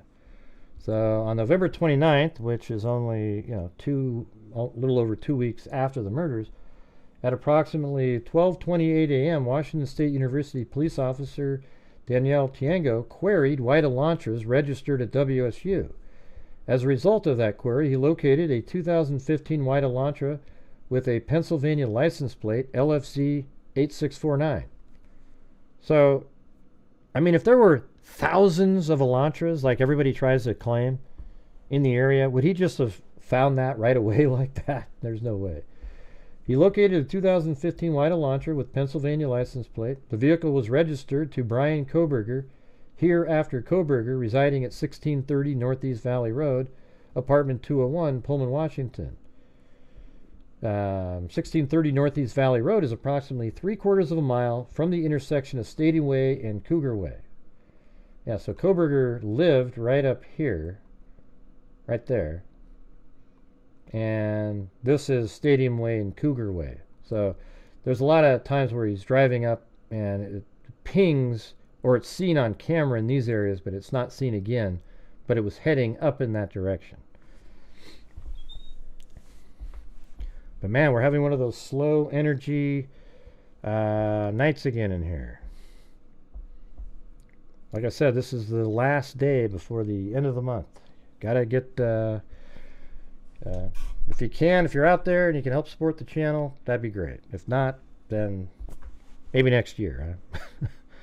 Thank you, Gregory Donahue. Hi, Gray. I have yet to hear you share your opinion on why it took the roommates 8 hours to call 911, why others were at the scene before the cops, and why the scene was apparently cleaned up. Well, we don't. When you say apparently cleaned up, you have no idea if it was cleaned up or not. And then the 8 hours, she was probably just sitting in there and maybe, freaking out, but then it got quiet. Maybe she actually did go back to sleep again. We don't really know. And then when you say, why were others at the scene before the cops? Because she texted her friends because she was probably freaked out. And, college students don't want to call the cops right away. They're like, hey, can you come over and check something out? So the friends got there. They saw it. She didn't want to come out of her room because she was freaked out. All right? And I know exactly the feeling that she had. Once you see it, you can't go back. So you're just kind of, it's like you just kind of keep your eyes closed. I did this when I was a kid.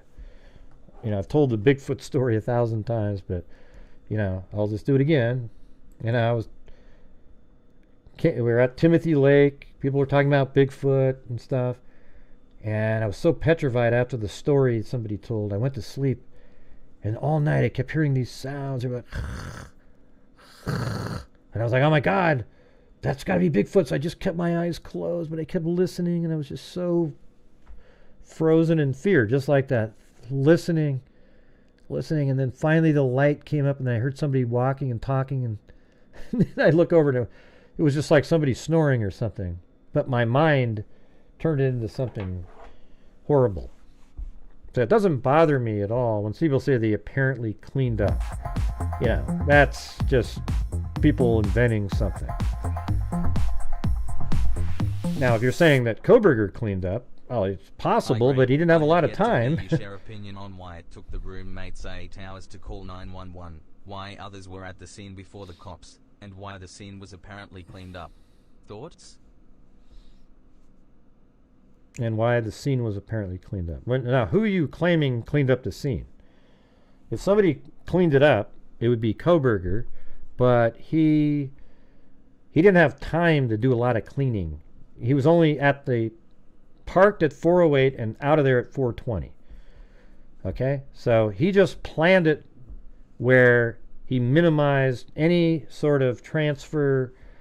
And people always go, oh my God, he'd have blood all over him. Well, not necessarily. Like if he stabbed people cut them from behind and the arteries, it sounds sick, but the arterial blood spray went out the other direction, he would minimize it on himself. The knife would have blood on it, maybe some of it on his clothing, but people make it seem like she's supposed to look like, Carrie from... let's see. Hold on a second.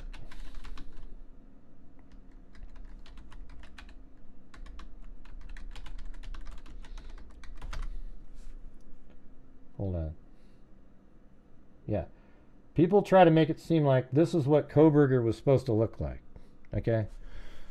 That's Carrie from, Sissy Spacek in the movie Carrie. Okay? Yeah, she looks like that. But, people don't have to be covered in blood like that. And if he planned it out, he probably tried to minimize it. I'm sure he had some on him, so he took it all off, put it in a plastic bag, and drove away. And he doesn't have to be standing in blood or anything like that either. It just all depends on how he did it. Like if he killed him in there and he was not standing in their blood and stepped somewhere else. Now, that's footprint. We don't know exactly, how that was created, that they found on their second pass.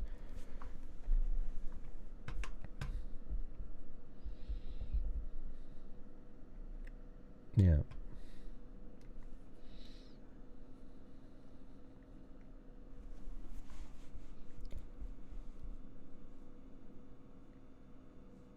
Oh, really? Now you have something like that, Jessica? Send it over.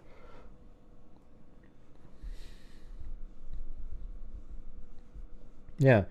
Don't you think the FBI and law enforcement would have been able to determine if Bethany Funk or Dylan Mortensen had anything to do with it? Don't you think? I mean, isn't that kind of obvious? Like, they would have been all over that really fast and been able to determine something, but they weren't able to determine anything. Text messages, etc., etc., nothing pointed to them. Wake up, people. Wake up.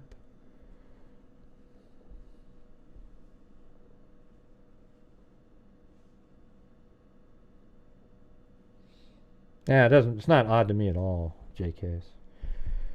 And maybe I would have, you know. I mean, if I didn't see anything and I just heard it, I don't know if I'd be calling 911. She didn't go out and see the bloody massacre. She saw this guy walk by with a mask on and then shut her door. She didn't verify it, so she didn't feel like she was going to call 911.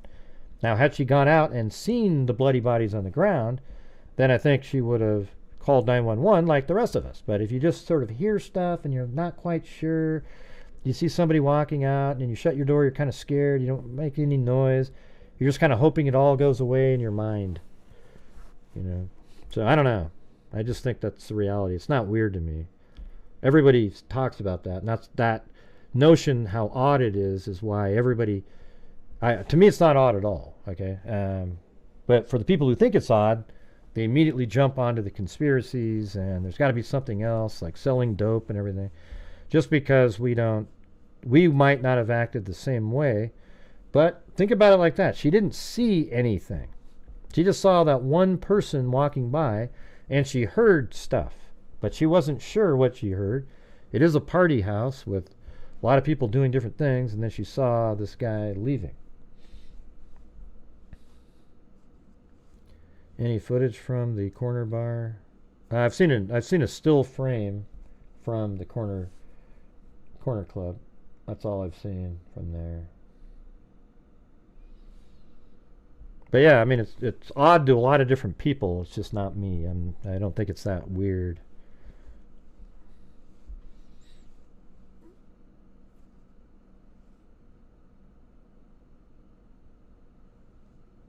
No, I don't think so at all, Gregory.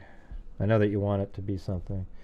The frozen shock phase is absurd explanation for 8-hour gap. That's not what she said. See, you're twisting everything. She didn't say that. She said she stood there in a frozen shock phase when the guy walked by. Okay, now, it scared her, but she hadn't seen anything yet. Right? Yeah, he walked by and then she just shut her door and then was probably listening, didn't hear anything else, and then just thought, okay, and just kept the door locked, and who knows what she did the rest of the night in there. Don't know. But what do you think, Gregory? Do you think she's involved in the murders somehow? Is that what you're saying? God, it just gets so frustrating. I don't even know how to talk to people when that's like this. The fact that you're questioning Dylan Mortensen's behavior means that you're suspicious of her somehow. And she's not part of the murder. You guys are just crazy people. Wackos that just show up out of nowhere. You think Dylan Mortensen somehow is buddies with Kohberger and they plotted a plan and then killed the people in the house? Honestly? Ah, Jesus. Come on. Wow. I mean, I understand the sort of like, wow, that's weird. But then moving on from it. But there's people like this wacko up above here, Gregory, who just, they're focused in on it every day, trying to find some link that they could pin it on Dylan Mortensen.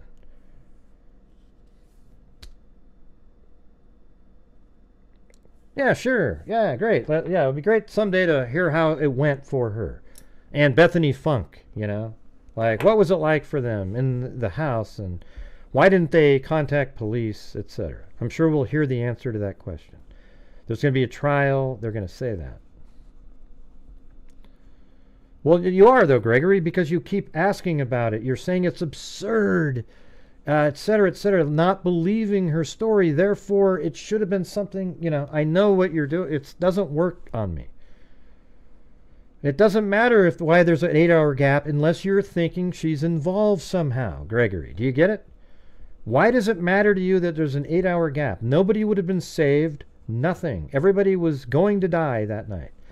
So what is it that during that 8-hour gap that you're concerned about and need to keep questioning? Because it doesn't solve anything.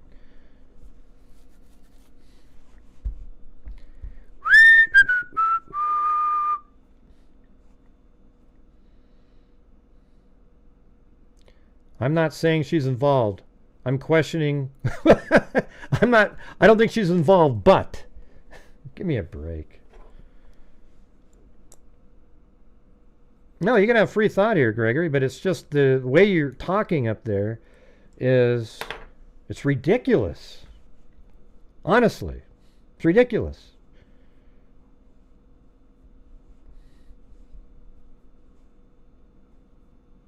Huh? I'm just telling you how I feel, Missy Six. If you don't like it, go somewhere else, all right? All right. Yeah, I don't think so. Not if it's 4 in the morning. You know? It's just 4 in the morning. It doesn't seem that weird.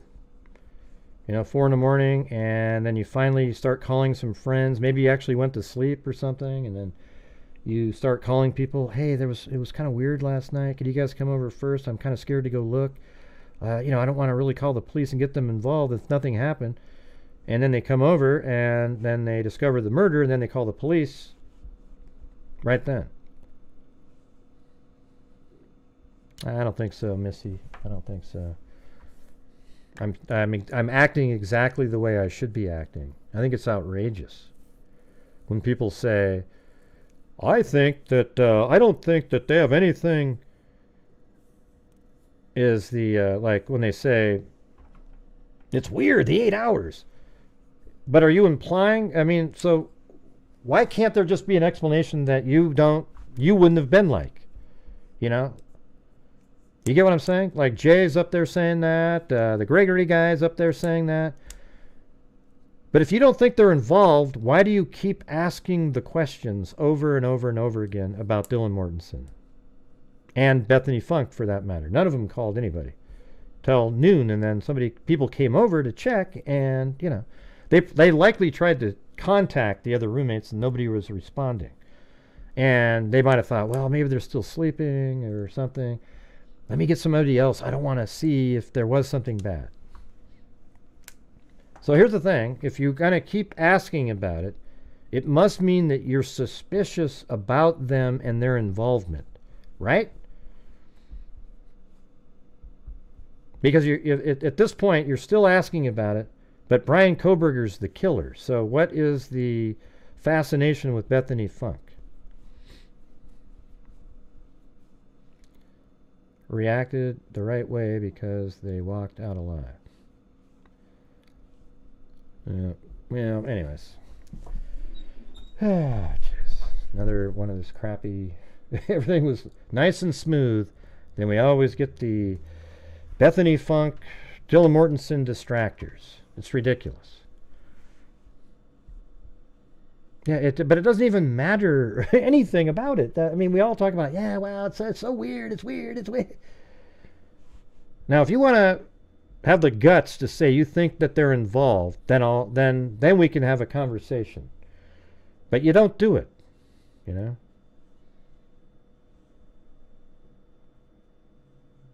Well, so what if she did have something to hide, like she was doing drugs or something, Gregory?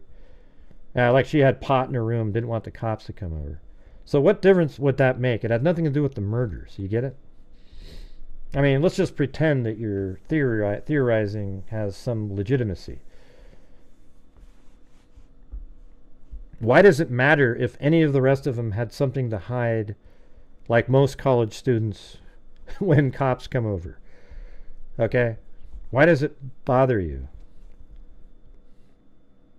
Yeah. I don't know why. This just the whole topic angers me because it's meaningless. It doesn't mean anything.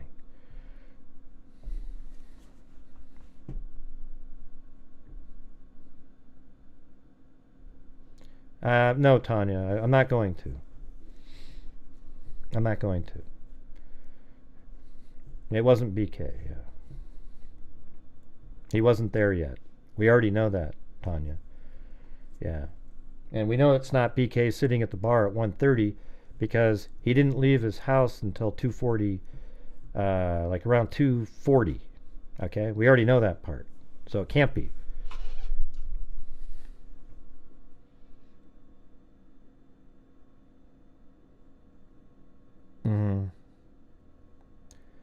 Yeah, I don't know what time. Like, I thought it was around noon when the cops got there, but...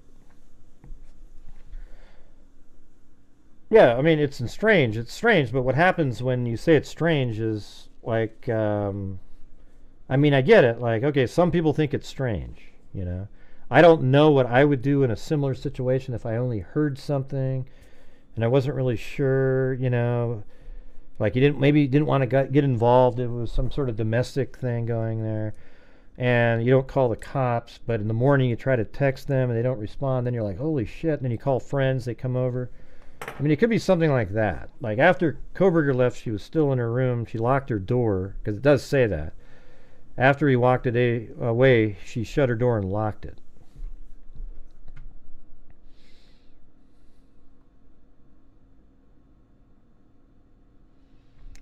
Expected both those girls to be asleep.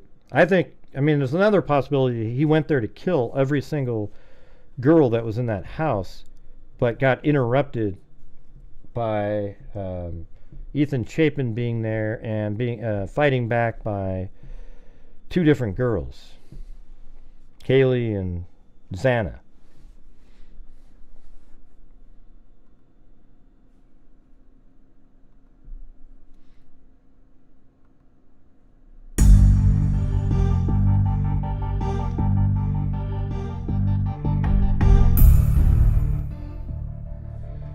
Yep, I guess I'm going to have to put the gold thing up on the screen. As you can see up there, we're not even halfway on a night with so much good information.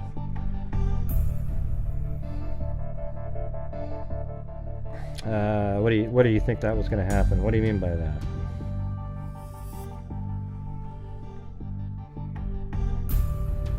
He was at home at 12 a.m., Tanya.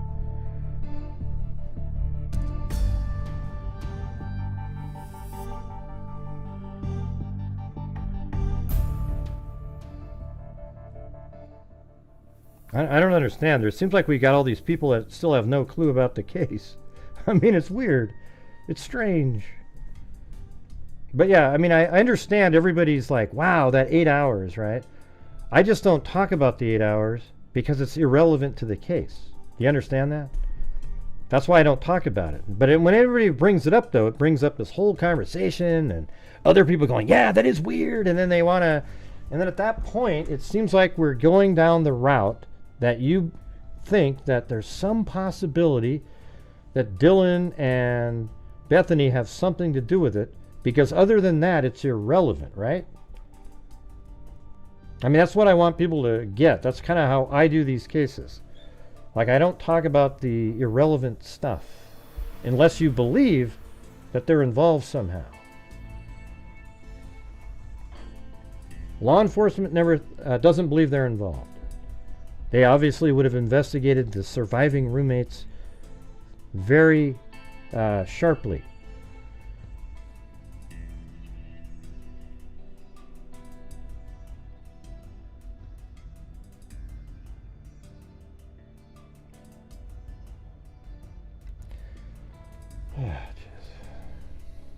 Another crazy night. Another crazy night.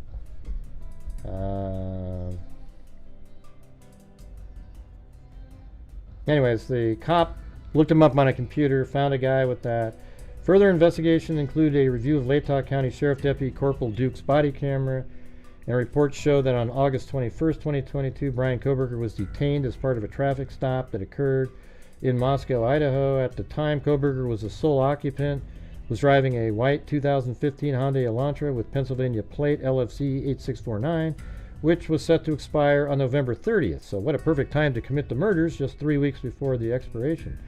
During the stop, which was recorded via law enforcement body camera, Kohberger provided his phone number as 509-592-8458. Hereafter, 8458, that's Kohberger's phone, his cellular telephone number. Investigators conducted electronic database queries and learned that his phone was issued by AT&T on October 14, 2022. Kohberger was detained as part of a traffic stop by a WSU police officer. Upon review of that body camera and report of the stop, Kohberger was the sole occupant and was driving a white 2015 Hyundai Elantra with Pennsylvania plate LFC 8649. Well, it is irrelevant, Gregory. It's absurd to you, but it's irrelevant unless you believe they have something to do with the murders. Accessories after the fact. You see, everybody? There we go. There we go. Accessories after the fact.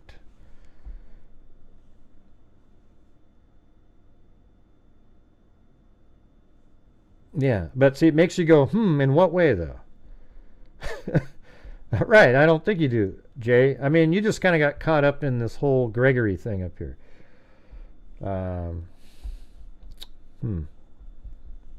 Who's going to throw me in jail tonight, you guys? We are absolutely struggling here. Hey, thanks, Sarah67.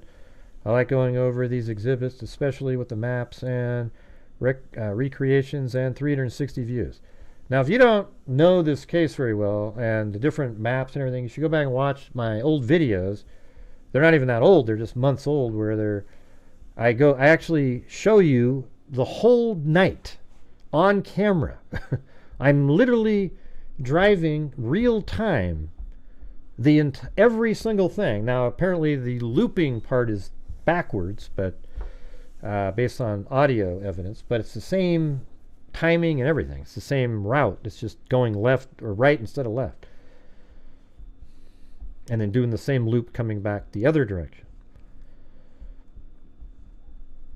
Hey, thanks, Kami. So anyways, did you hear that up there? Bethany and Dylan are accessories after the fact because apparently they're buddies with Kohberger and they must have known that he was going to be there and help cover something up. Because it was a drug deal gone wrong. I like going over these exhibits, right? Especially with the maps and recreations and 360 views. Lord have mercy. Yeah. I mean, I understand. I like it. Like Zozo's always said it. JK's just set it up above. I understand why it seems weird. And maybe it is weird that you would wait 8 hours, but it's 4 a.m. also. And she'd locked her door behind her. And she was probably listening, didn't hear anything else, and thought, okay, and then just sort of allowed herself to go to sleep even. And then woke up and then tried to text people. So maybe some of that was sleeping. So when you're saying 8 hours, you think she was just sitting there for 8 hours? I guess we don't know the answer to that question. Well, thanks, Elaine. Right, and they'd all been drinking that night.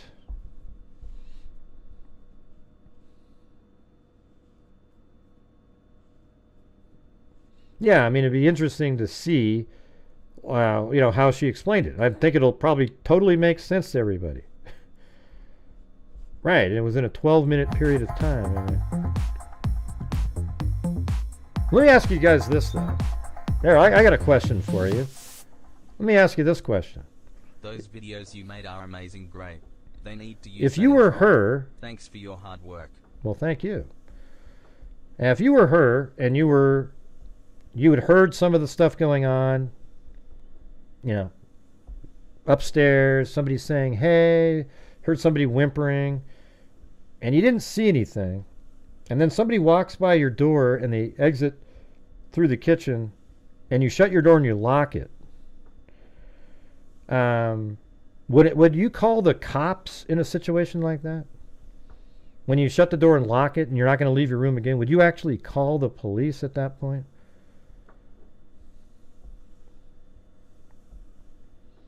Well, it's Kohberger, though, Gregory.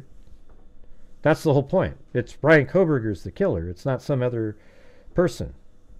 No, he is the killer, though. No, Bryan Kohberger is the killer in this case. Yeah, I mean, I know that you want it to be somebody else. You know, you want it to be Brent Kopaka and all of the other people out there, but Kohberger is the killer. That's the thing here. It's my opinion, and I'm 100% convinced that Bryan Kohberger is the killer. And you know how you know that? Is because here's one of the main reasons. I've just explained it to you 50 times on the looping going on there. But then think about it like this, that he drives all the way home and he's paranoid. He got pulled over twice, perhaps on accident. Now he's paranoid out of his mind, thinking they're onto him.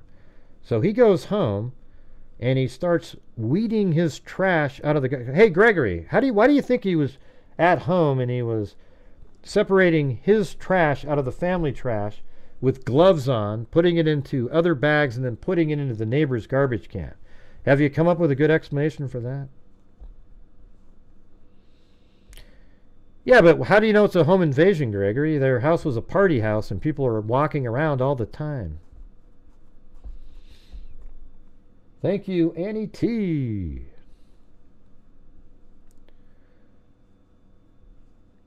Hey, Jay Case, are you still out there? I still love you, man. I'm just saying. You haven't been around for all my Kohberger nights. This has just been one of my pet peeves. The constant questioning over Dylan Mortensen and how people just keep... Like, it just keeps the story going that somehow they're connected. Hey, look at that, the taco again.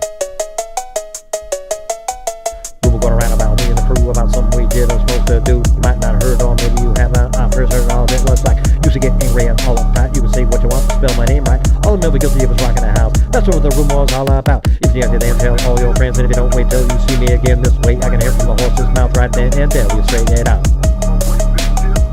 Boom!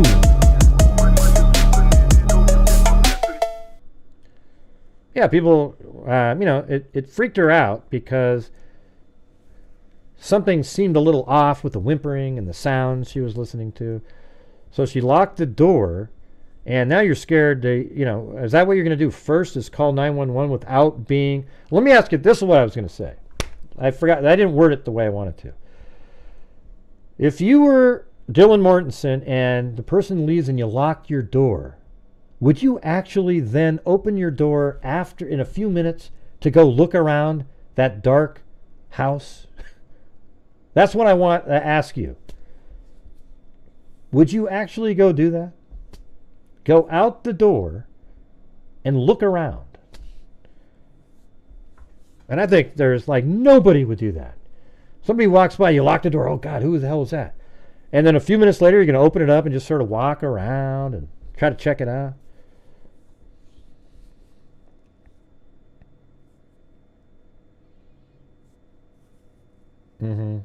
When it comes out, it'll... Yeah, I think we need to... I'd like to know, like Zozo said, Jay, up there, just the story of how it went, hey, so what made you take so long? And she might be like, I don't know, I was in my room and I just wasn't sure, I was scared, and I eventually fell asleep, but then when I woke up, I started texting. Now, the police might have that she was texting all night to friends and everybody, that kind of thing, and people just didn't show up. But how many of you... Okay, let me do a poll on that one. So I think that's a good question. How many... let's see. Would you, after locking your door, seeing someone walk by, open your door later and look around? I mean, I don't know if I worded that right, but it just doesn't... I wouldn't, man. I'd leave that door locked until the sun came up in the morning. Just like the Bigfoot.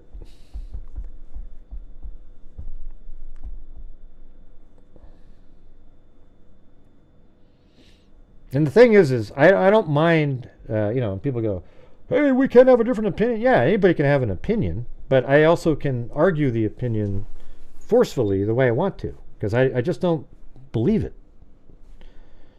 You know, I'm not saying the opinion that it's weird doesn't bother me. The opinion is that, like, as you see, as we drill down on Gregory up there, he wasn't really just suggesting that it was strange. He was suggesting that they were covering up something that they were doing illegally for another killer, not Bryan Kohberger.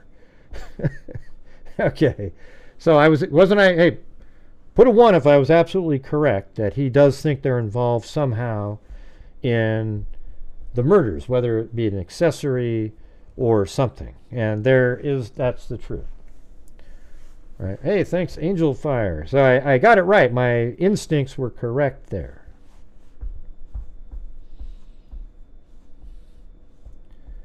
Do we even know for a fact Dylan Mortensen had her cell phone with her in the room? Yeah, I guess we don't really know that, but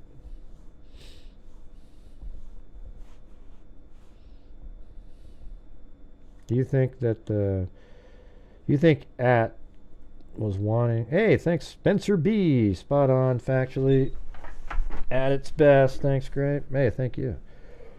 Yeah, I'm not trying to make people feel, you know, I don't know. I mean, this is just the way my personality is, you guys. So I don't want to make you feel bad if I go, oh God, you know.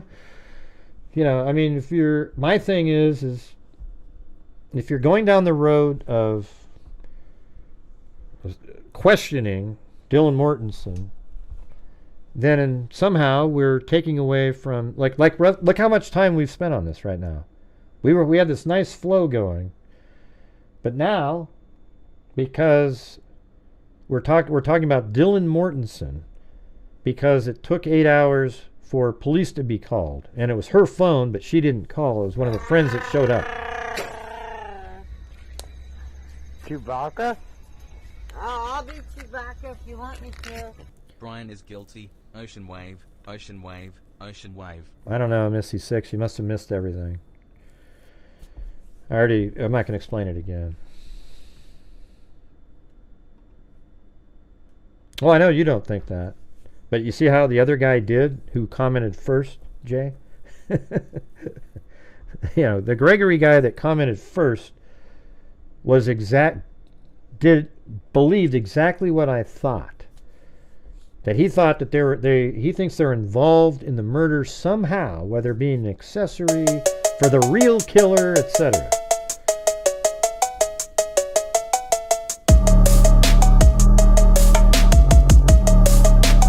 I got triggered? Oh, I feel good. I like arguing this stuff. Gregory? Oh, so you were a troll. Okay. I figured you were with your comment.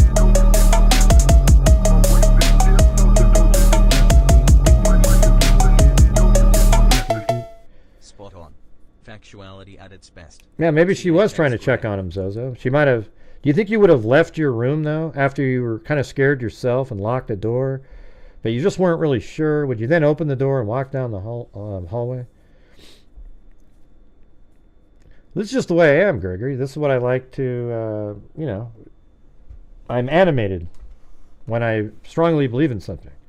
I don't believe at all in what you believe in, and you'll find out that what you're thinking is totally erroneous when the trial happens, but we won't get to know that for 2 freaking years.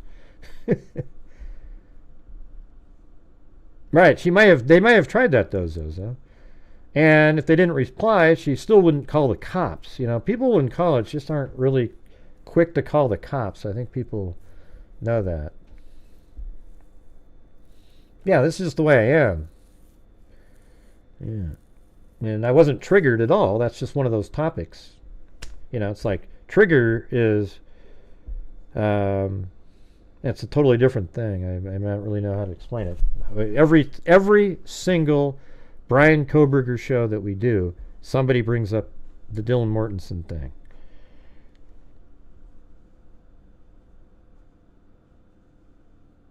I don't know what that means, Gregory. I don't really care if you send me one or not. I definitely wasn't going to ban you. If you notice, all of your comments are still up there. Nobody removed any of them. Okay? I tell everybody that. I don't care if somebody disagrees. You can leave the comment. You only remove comments that are disparaging towards the channel, etc. And sometimes, though, people get... I mean, I rarely delete comments like that. I haven't deleted a comment just for disagreeing. Like, I don't even remember the last time, okay? The comments that I remove are like these passive-aggressive ones or some, sort of anti-channel type comments. I would have called the police if I felt... Right, but what if she... Well, how do you know, though, Candy Girl? If it was just something you weren't sure about. Like, you don't really know what you would do, right? I mean, nobody knows. Like, how was it for her? I mean, if she heard death screams, but you don't hear any of those on that camera, apparently. They don't hear those things. They hear whimpering.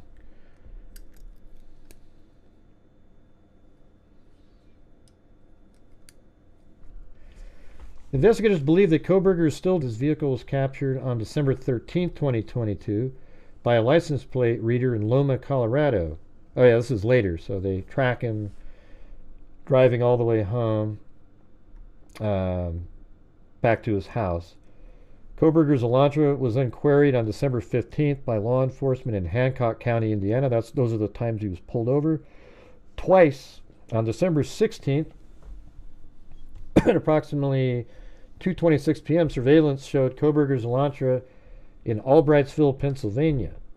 At 2:26 p.m., surveillance video showed Kohberger's Elantra in Albrightsville, Pennsylvania. The sole occupant of the vehicle was a white male whose description was consistent with Kohberger. Kohberger has family in Albrightsville, Pennsylvania, learned through a TLO search and locate tool database query. So they found out that his parents lived there. Hey, no problem, Gregory. See you. Have a good one. See, I hope you guys don't mind. I mean, that's just kind of the way I am. I don't hate somebody. I'm just sort of...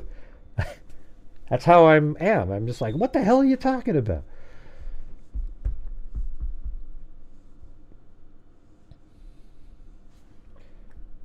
Is anybody in here that goes to college there that just happens to be watching right now? Is there anybody here that actually is a student and knows these students? Anything?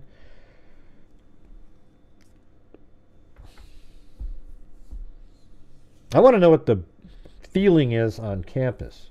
I think most people in Moscow, Idaho believe Bryan Kohberger is the killer. They got the right guy. And where's the other killings, too? There's no more killings? They just a quick killing right after that one? If there was somebody else? Well, it was Brent Kopacka. He's already dead. Yeah, I bet you Dylan Mortensen feels horrible for how everything played out.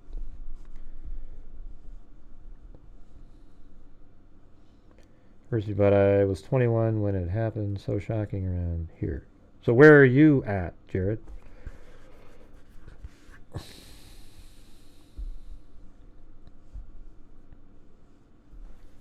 Based on information provided by WSU website, Kohberger is currently a PhD student in criminology at Washington State University. Pursuant to records provided by a member interview panel for Pullman Police Department, we learned that Kohberger's past education included undergraduate degree in psychology and cloud-based forensics. These records also showed Kohberger wrote an essay when he applied for an internship with the Pullman Police Department in the fall of 2022. So right before the murders. Kohberger wrote in his essay he had interest in assisting rural law enforcement agencies with how to better collect and analyze technological data in public safety operations. Man, wouldn't that be amazing if he had gotten that job and then he was the one that was able to analyze it and then take himself out of the equation? Kohberger also posted a Reddit survey, which can be found by an open source internet search. The survey asked for participants to provide information to understand how emotions and psychological traits influence decision-making when committing a crime.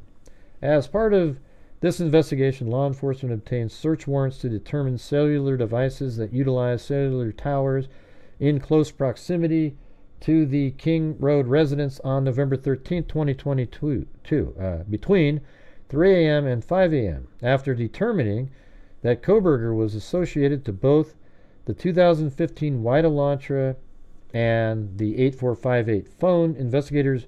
So again, you have, when he was pulled over, you have Kohberger's face, a 2015 White Elantra, and his phone number. Phone in these returns did not show the Kohberger phone utilizing cellular tower resources in close proximity to the King Road residence between 3 a.m. and 5 a.m. See that? His phone was turned off during this time. Based on my training and experience and conversations with law enforcement officers that specialize in the utilization of cellular telephone records as part of investigations, individuals can either leave their cell phone at a different location between committing a crime or turn their phone off prior to going to a location to commit a crime. This is done by subjects in an effort to avoid alerting law enforcement that a cellular device associated with them was in a particular area when a crime is committed. I also know, remember that part, when a crime is committed. I also know that on numerous occasions, subjects will surveil an area where they intend to commit a crime prior to the date of the crime. Yeah, and that's exactly what he did. Depending on the circumstances, this could be done a few days before or several months prior to the commission of the crime. During these types of surveillance, it is possible that an individual would not leave their cell phone at a separate location or turn it off, since they do not plan to commit an offense on that particular day, right? So they feel it's dumb, but that's commonly how it's done. Just like when Chase Merritt buried the bodies of the McStays, he had his phone on while he's digging the graves. He didn't think that would have anything to do with anything, because he had already killed them 2 days prior. You know what I'm talking about?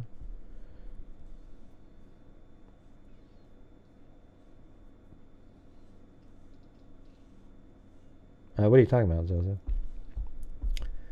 Everyone in that house knows what happened, period. Hey, just by you typing period, it doesn't mean anything. And you're wrong, okay? And even if, let's just say this. Let's just say they did know what happened in there at some point in the morning, but they called friends for... I mean, I don't know. What difference does it make to you, though? Let me ask you something. Hey, the funeral parade. Do you think that Dylan Mortensen and Bethany Funk are involved in the murder of Ethan Chapin, Xander Coronado, Madison Mogan, and Kaylee Gonzalez in some way, shape, or form? Do you think that? Well, it's great that you believe that, but what I just said, do you believe in that too? I didn't ask you, drink in hand. I didn't ask you. I'm asking the funeral parade. Do you believe that Bethany Funk or Dylan Mortensen are part of the murder in some way? Go ahead. I'm waiting for your answer. You seem really bright. Go ahead. Do you think they're involved in some way in the murders?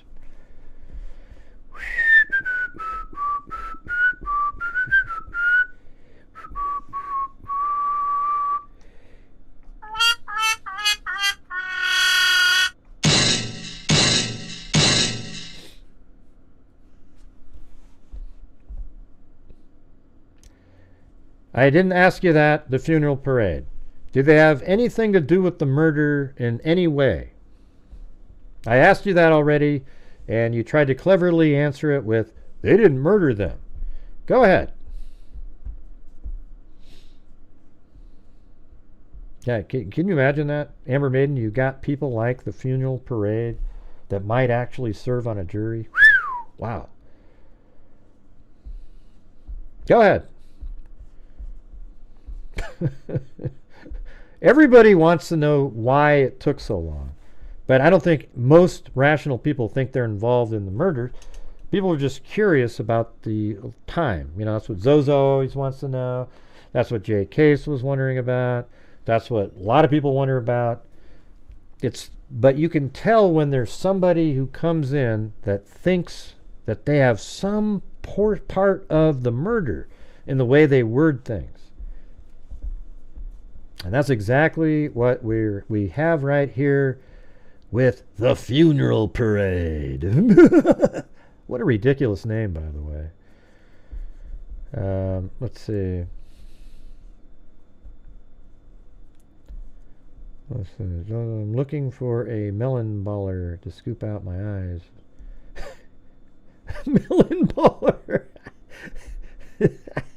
That's pretty good. That's pretty good. Plato's looking for one of those little scooper things, those little miniature ice cream scoopers that you scoop little round balls of melon with to take out her eyeballs because she can't stand to read it. That's awesome. God, that's good.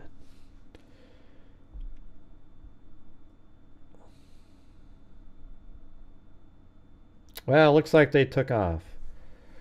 Good old the funeral parade. They had so much genius stuff to say, they headed out. Oh, there we go. This app put me on slow mode and made me wait. That's because you're not a channel member. You're a douche. This is my band's name, so she didn't kill them or have anything to do with it. Is that what you want? Yeah. So then why do you care? Okay? Why do you care? Why do you care then about Dylan Mortensen or Bethany Funk at all if they had absolutely nothing to do with it? And that's a comment that I gotta get rid of that one. Jeez. Oh man.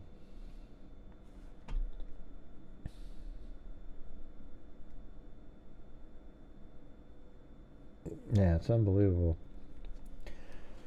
On December 23rd, 2022, I applied for and was granted search warrant for historical phone records between the 12th, that's the night prior, and then 12 a.m. and November 14th. And that's right. And then it says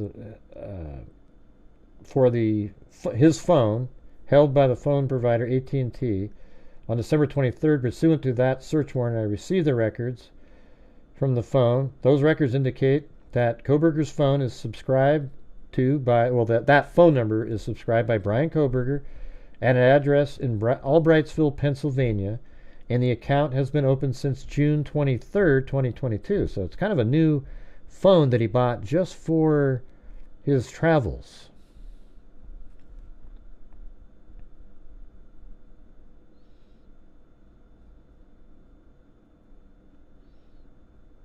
Yeah, well, if you didn't see anybody with your door shut, Gregory, it's absolutely explainable, despite you wanting it not to be explainable.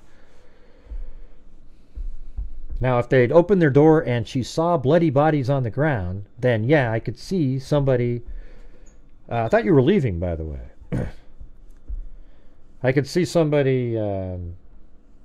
If they didn't call the police after seeing bodies on the ground. That would be more weird to me. But she shut her door and locked it after seeing Kohberger walk by her with the mask on.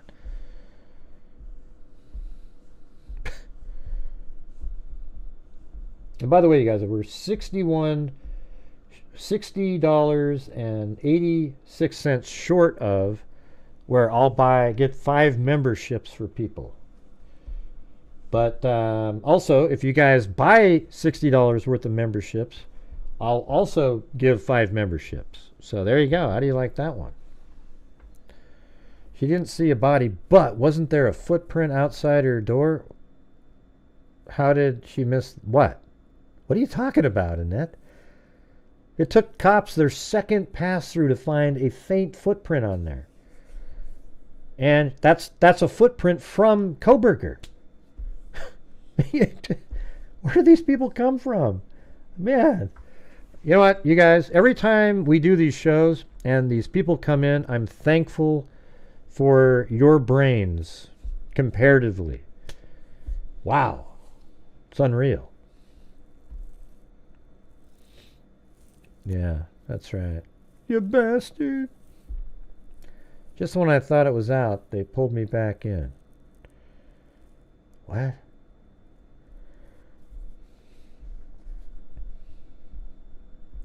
Time for a mega pint. Yeah, so if you guys can get 12 memberships on board here, then I'll give 5. That'll be 17. I base my decision on knowing some girls of similar college life. Jesus. Oh my God. Who are on the internet back page talking with creeper guys. Dangerous. Maybe I'm wrong, but you don't have to be a dick. Well, you don't have to be who you are. I'm not going to use the same. I'm not going to cut you down the funeral parade. You know, I think you're a lunatic. You don't have to be a whack job. Hey, look at that. We got 1, 2. All right. If we get 10 more memberships, I will give 5 away myself. How can anyone in their small pea brain not think Bryan Kohberger? Because here's why they don't think that. Not because of their own sort of sleuthy on the side they were doing. They've been watching channels and they believe it. Because that's the only place you can come up with this garbage, right? So they watch the clown, and the fact that people actually believe a clown is scary.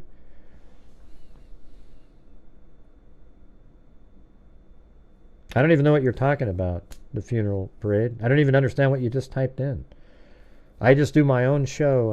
Everything I come up with is my own original thoughts. No, he's the one that called names, Gregory. Yeah, well, I still think you're a wacko, Gregory. What do you think of that?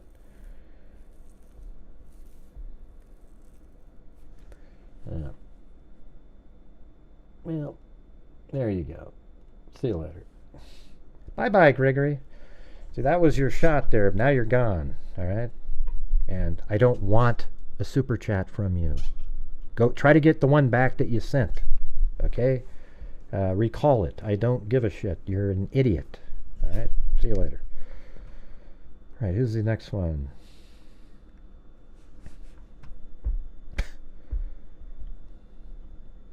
People that can't see it. You know, they probably came in as a team, a tag team. You know what I mean?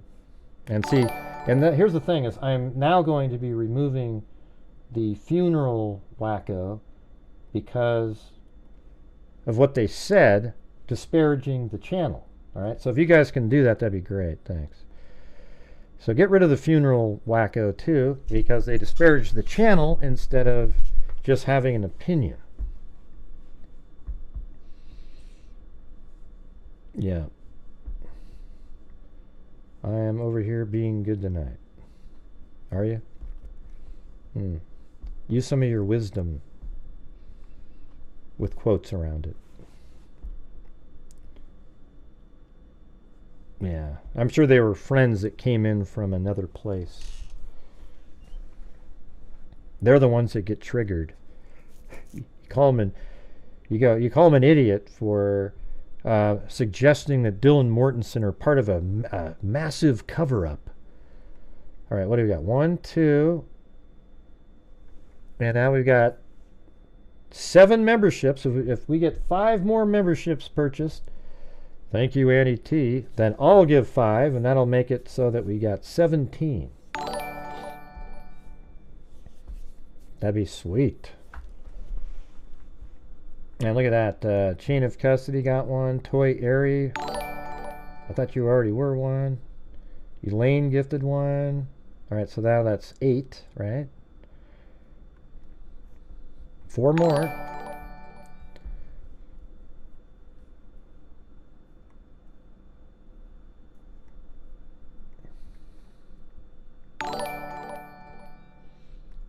I don't know. Maybe we'll go through the last part a different time. We're already 2 hours and 25 minutes. See, for me, it's not interesting to have conversations with people that are way out there in terms of saying stuff like they think Dylan Mortensen and Bethany Funk are involved in covering it up somehow for a different killer. It's just not worth my time. There's nothing interesting about it. All based on that it's weird that Dylan Mortensen took so long. No other information except that. Therefore, you can concoct this massive theory. Okay, 1, 2, 7, 8, 9. We're at 9. 3 more, you guys. 3 more. Then I'll put 5 in there.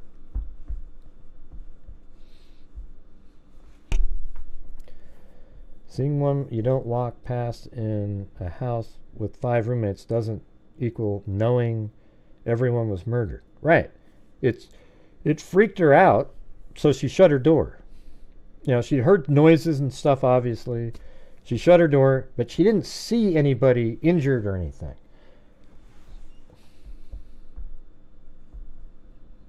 And she shut her door, and I don't think most of us would then open the door and go walk around in a house that's dark after being kind of scared and go check it out. And in your mind, you're like, do I even want to go look? All right, that's 10. Amber Maiden.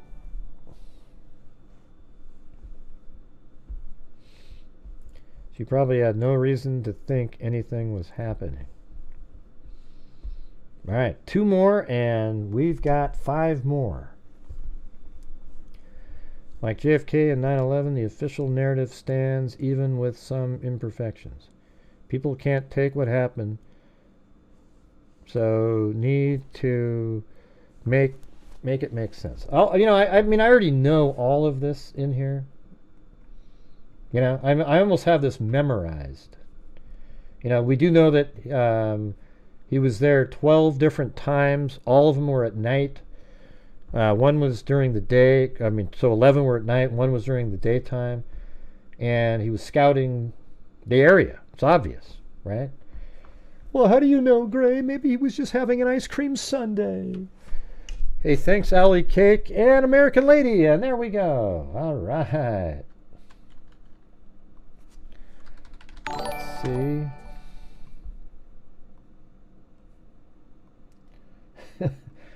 Hey, JK, so you still out there? You don't. I wasn't even talking to your thing. You were responding to what the other guy typed in. I always feel bad if I make somebody feel bad, but I can't. This case is different for me. It's just. Let's see.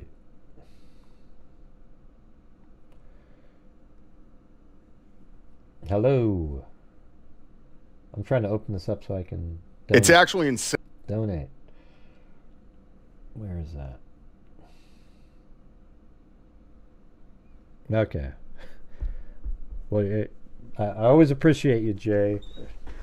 I'm with you that it feels, you know, it's a little weird, but if you really kind of just think through it, it doesn't seem as weird, and it's just, you know, I don't think they're involved in the murders at all. I mean, I don't just think that. I mean, I'm convinced they have nothing to do with it. So then at that point, I just kind of leave them alone, you know. Let's just sort of, at the trial, we'll get to know what they were thinking and the issues and all that. And, you know, I mean, every once in a while, I guess it's okay to talk about. It's just, I don't want it to be where you could see where the guy was coming from right off the get-go.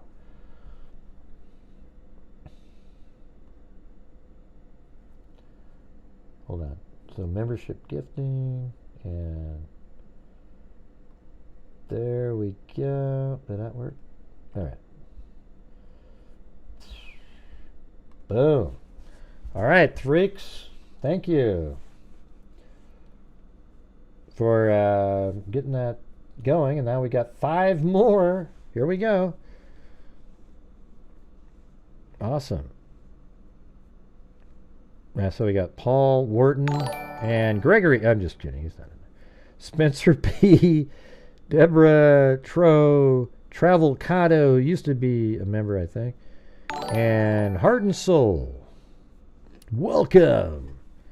And welcome to all the new freaks up there. Also to Judy Holiday, Crazy Chick, oh boy, Mimi, that's the name she gave me, I remember that one. And then Sue Ellen, and Paisley Dreams, and Detective Wisdom, and Lindsay, and Sharon Ostrander.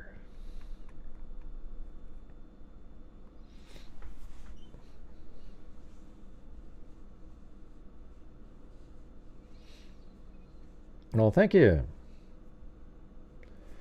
So see this little shape right here? I took that shape and I put it on my map over here. And so look at this. This is the map of the area. Let me turn off everything but the overlay here.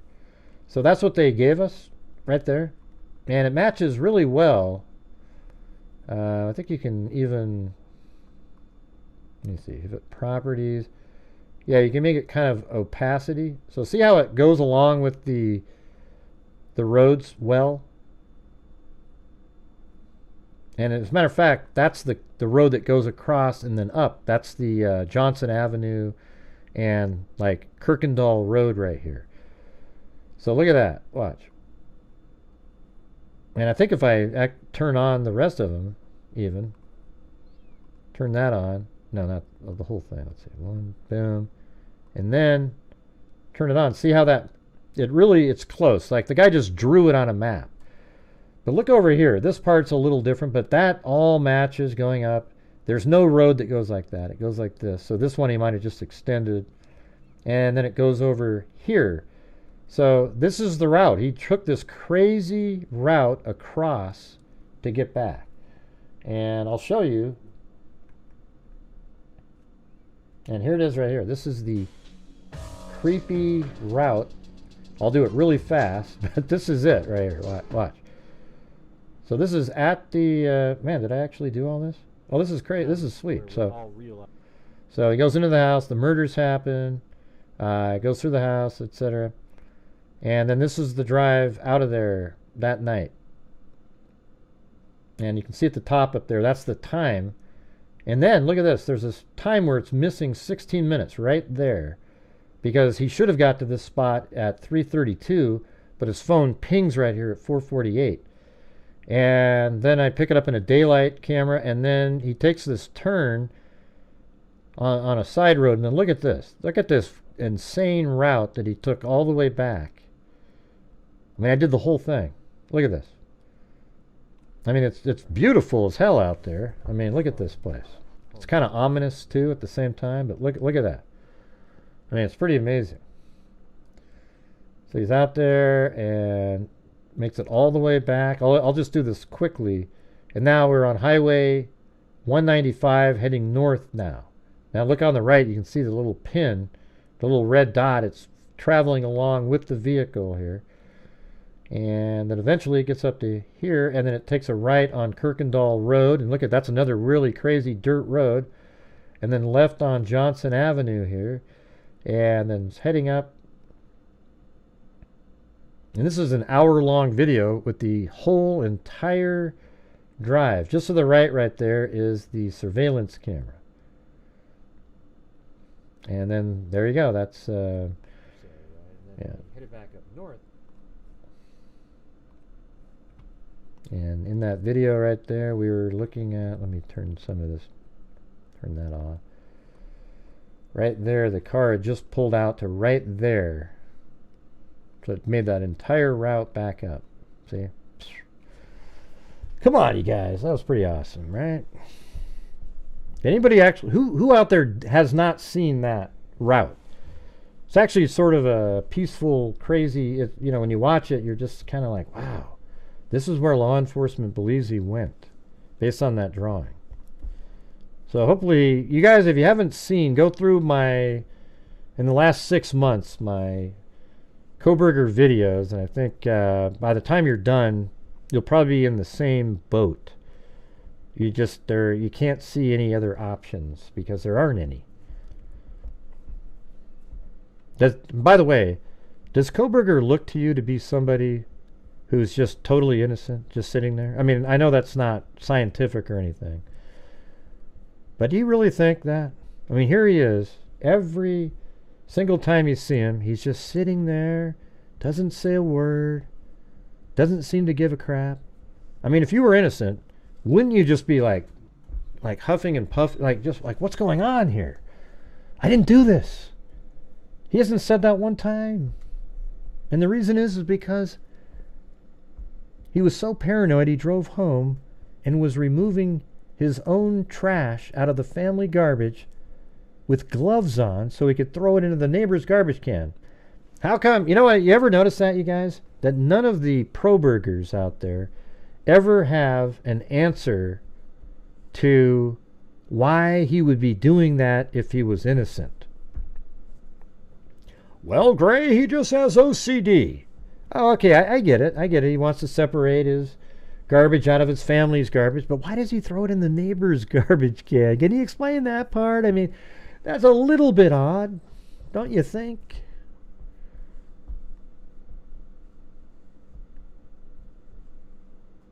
Why would I yell at a question like that, Tanya? I almost want to yell at the fact that you said that. But that's so dumb. Jesus. This distance is 38 miles, okay? On the green path starting right there to right over here. And then you ask yourself, why did Kohberger, his phone turn on down here and then continue to ping around? He just happened to be driving south of Moscow, Idaho, where his phone pinged just 20 minutes after the murders. Or 28 minutes after the murders. It just happened to ping down there when a car looking just like his was seen right here, parking it for 12 minutes right behind the residence. A house where inside the 12 minutes, inside this little circle right here, a knife sheath was left that had Bryan Kohberger's DNA on it. Yeah, it can't be him, though. It's somebody else. It's got to be.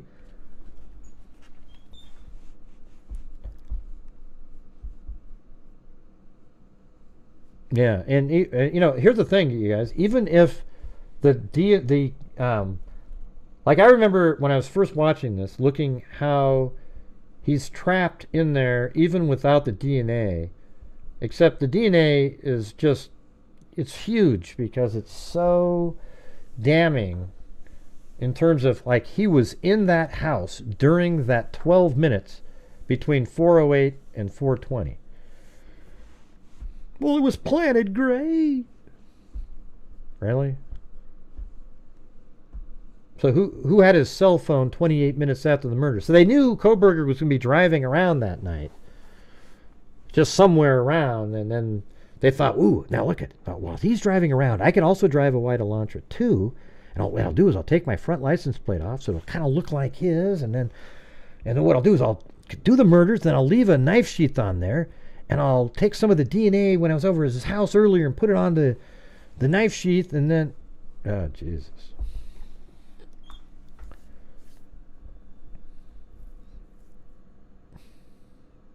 Huh?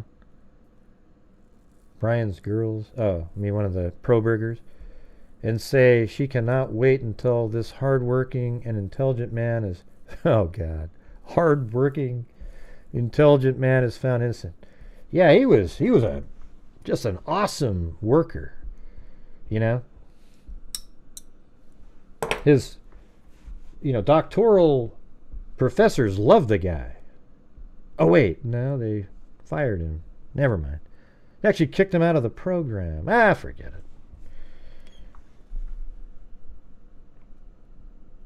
it. Yeah, to get the alibi. Did they say that today?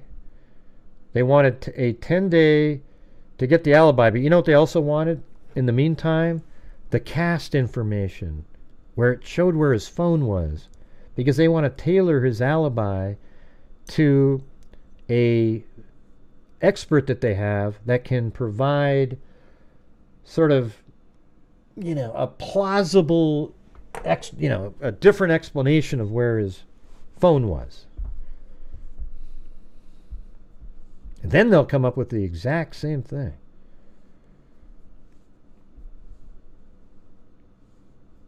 Yeah, I know. We talked about that earlier in the show, Sirius Black. The same exact show. I know. I've said that, Elaine. I said it earlier in the show. I said it on the last show. I said it. The exact same thing you just typed in. Yeah, and they want to look. They probably want to talk to a lot of people. The mitigating, when they brought up mitigating things, that means they want to talk to people who can help soften the punishment for Kohberger. They actually brought that up in this hearing.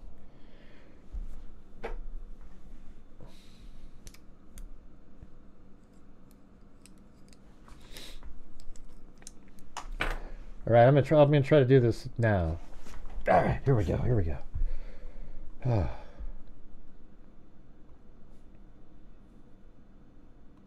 think some of this needs to be on. All right, we'll leave that one on.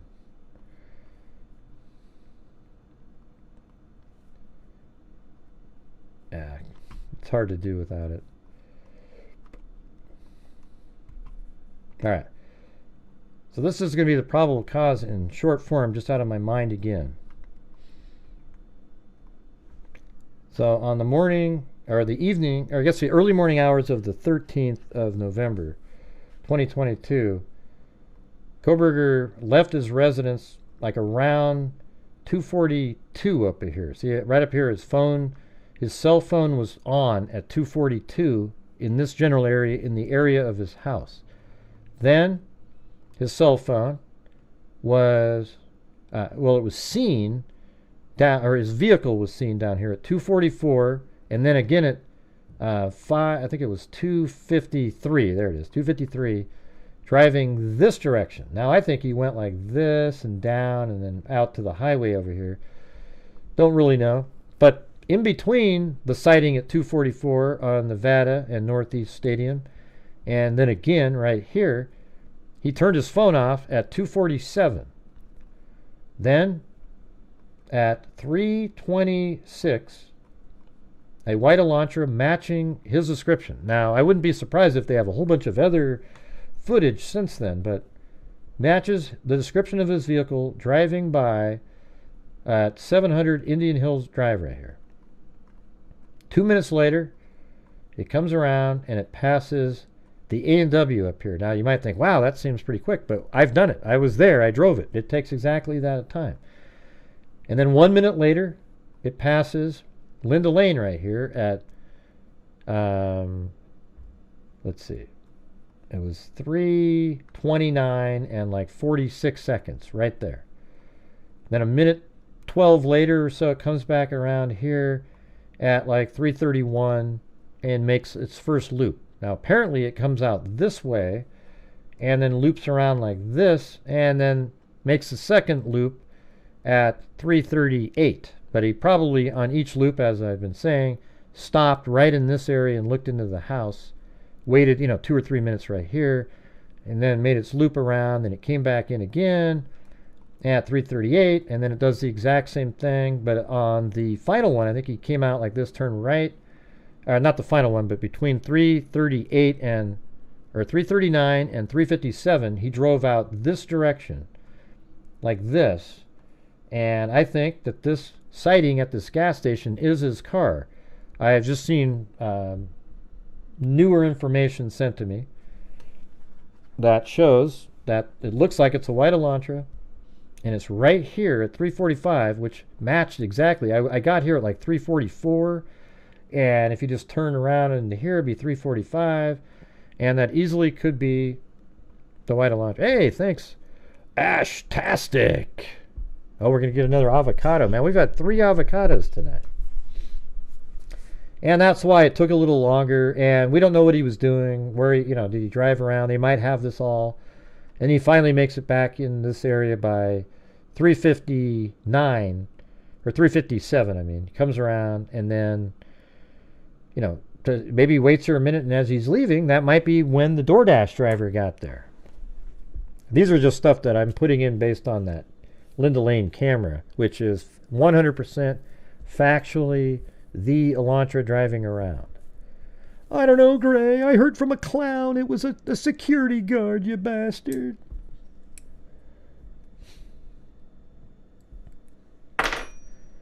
Ding, ding, ding. Yeah, they're definitely going to have a whole bunch more. I'm just not, you know what? I'm nervous, though, because Bill Thompson seems ill-equipped to do this. Mentally. He just doesn't seem with it. Now, that female assistant that he had, she was awesome. Collaborating descent. As a back with his brand new invention, something. For the whole me tightly moves like a hawking, daily and nightly. Will never not go. Oh no, turn off the light. All low to the extreme, rock the max like a vandal. Light up a days and light it up like a candle. Damn. Just because that boom, killing a pain like a poisonous mushroom, deadly. When I play a dope melody, anything less than the best of the melody, love it and leave it. Better game way, better hit bulls, but I get don't play. I don't know, man. I'm just, you know, maybe he is good, but I mean, I've watched him many times, Amber. I don't know when is he going to start growing on me? And why is he growing on you? You've seen the same shit that I've seen. It's just,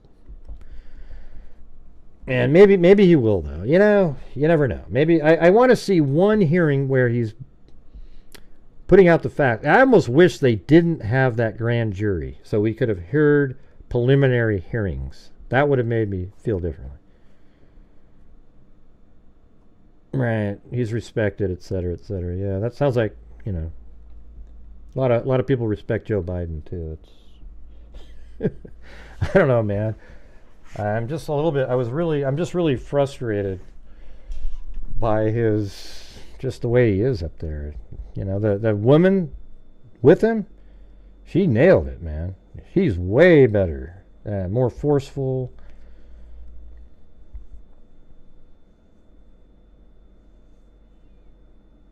What do you mean? What plan did he have today? He didn't seem like he had anything. He just said, yeah, we'll try to get you some of your discovery quicker.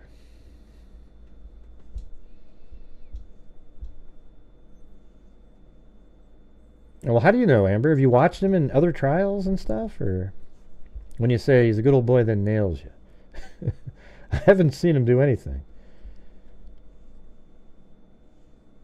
Yeah, he didn't impress me at all. He seemed to be fumbling around like everybody else, you know.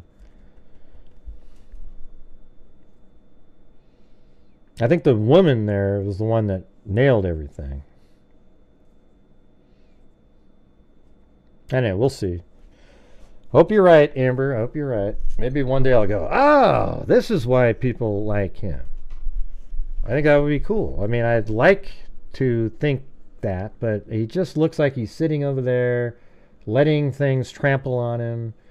You know, like, you know, he should be up there saying, wait, listen, we've got them all their information. We should have all their information by next week or two, depending on but if anything new comes in, we'll give it to them right away. They need to start working on this right away. We think we can get the trial here at the end of this year. Nope, it's like next year, summertime, and just keep going.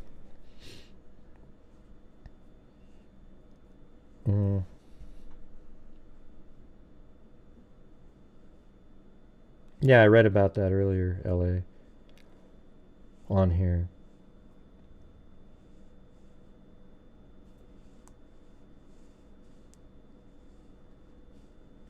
Oh yeah, well send me that. I want to see that, Amber. Yeah, that definitely might make me feel better if I can see that. Okay, but I just haven't been impressed. I mean, I think it's being disingenuous if you say that you've been impressed with his so far during this case, right? Like, it's just nothing that you go, wow, God, he nailed that. That's what I think. I think it'll be 2026.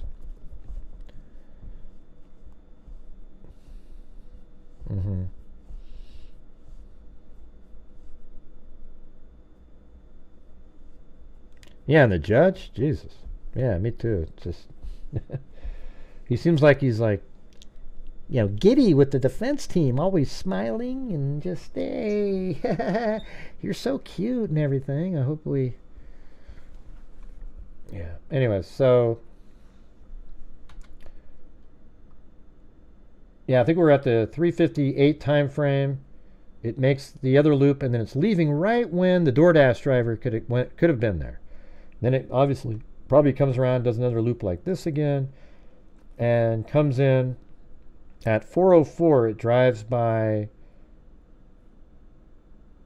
Well, I don't know. I mean, that's one of the things. Like, how does it know that 4:04 one, it must be coming in this way again? Because it wouldn't have known it came into the area unless there's other cameras that they're using. Interesting. I'll have to go check that out.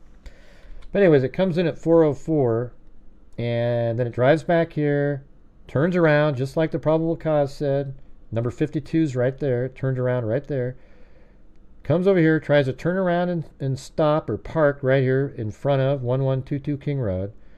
Then it continues this way, does a 3-point turn, goes this direction, and goes all the way back around. You see it drive back here around 4:07 and so.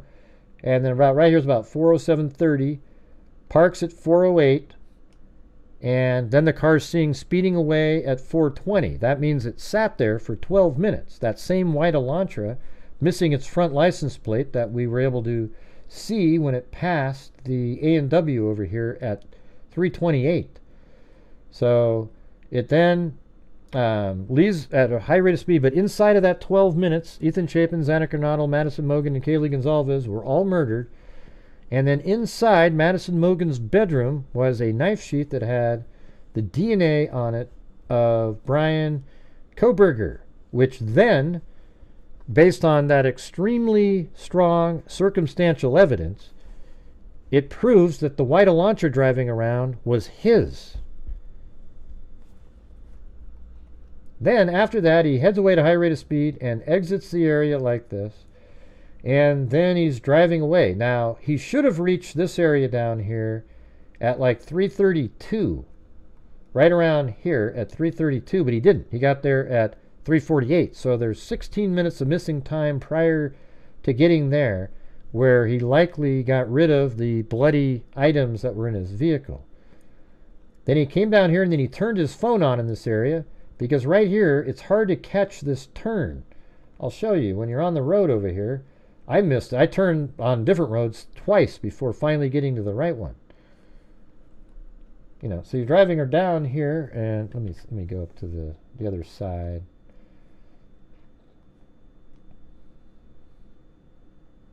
Yeah, see how it's just this random road here you turn on? And so he'd have to have his GPS turned on and leave it on for the entire route across. I don't know if he has a program where you can plot out a route, but it cuts across all these crazy roads and then ends up over here on 195 and then heads up in this direction. And then he gets, his vehicle is seen at 525 here, and then he makes his way back into Pullman and makes it all the way up here to 527. His vehicle's seen on a camera again, and then there's no more sightings of it, but his house is right there. Okay?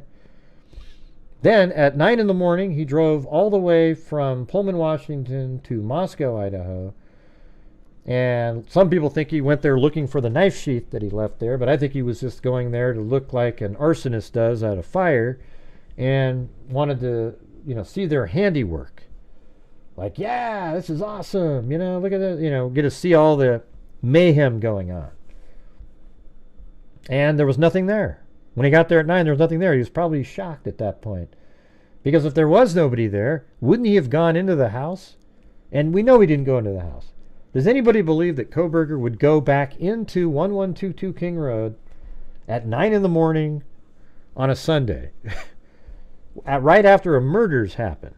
There's almost no chance of that, right? So anyways, he drove back, and then later in the day, cell phone data has him, he comes down this direction, drives all the way down into Lewiston, Idaho, and then crosses this bridge into Clarkston, whereupon his vehicle utilizes the same resources as Kate's Cup of Joe right here. See that?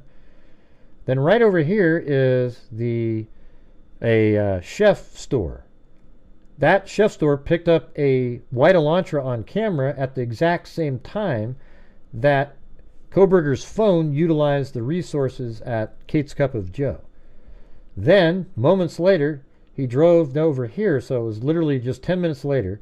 He was in the Albertsons parking lot here, the same white Elantra, and then Kohberger himself gets out of the vehicle, goes in and buys some things. So now you link up again on that day that he has control of his own white Elantra, his cell phone, and it is Bryan Kohberger. That means the cell phone earlier in the day, unless you want to think somebody broke into his house, used his phone and his car all night to do some murders, and then gave it back to him later. If you believe that, then go ahead. What's going on, Florence? Know what? You must be on delay. Yeah. And so we got that information, and as we know later, the knife sheath had DNA on it. The DNA, they use forensic genetic genealogy, and the way they do that is they create a DNA sequence.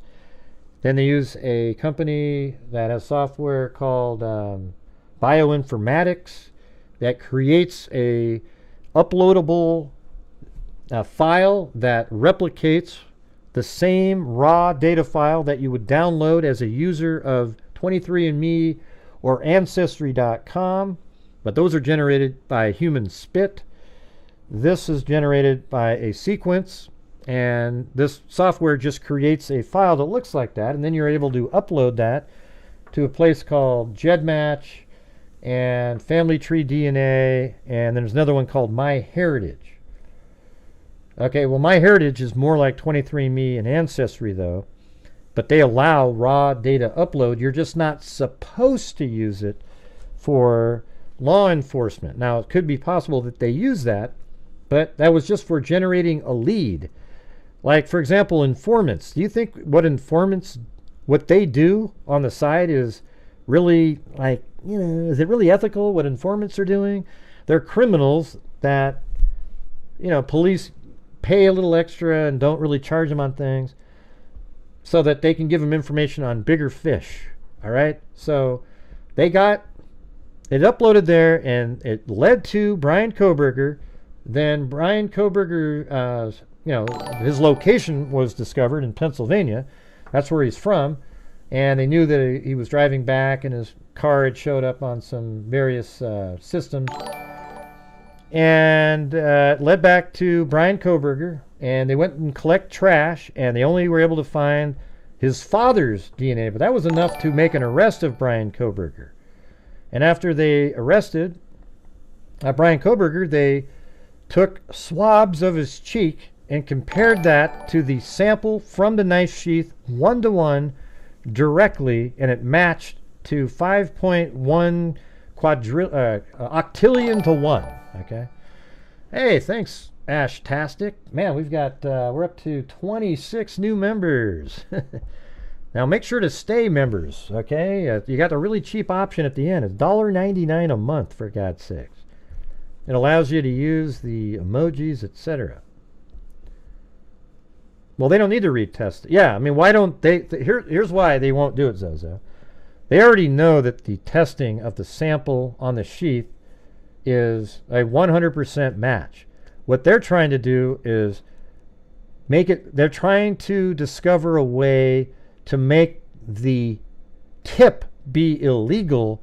Therefore, it was fruit from a forbidden tree, even leading to Kohberger and to his arrest, and then subsequently getting his DNA. That's what they're trying to do. It's not going to work, though.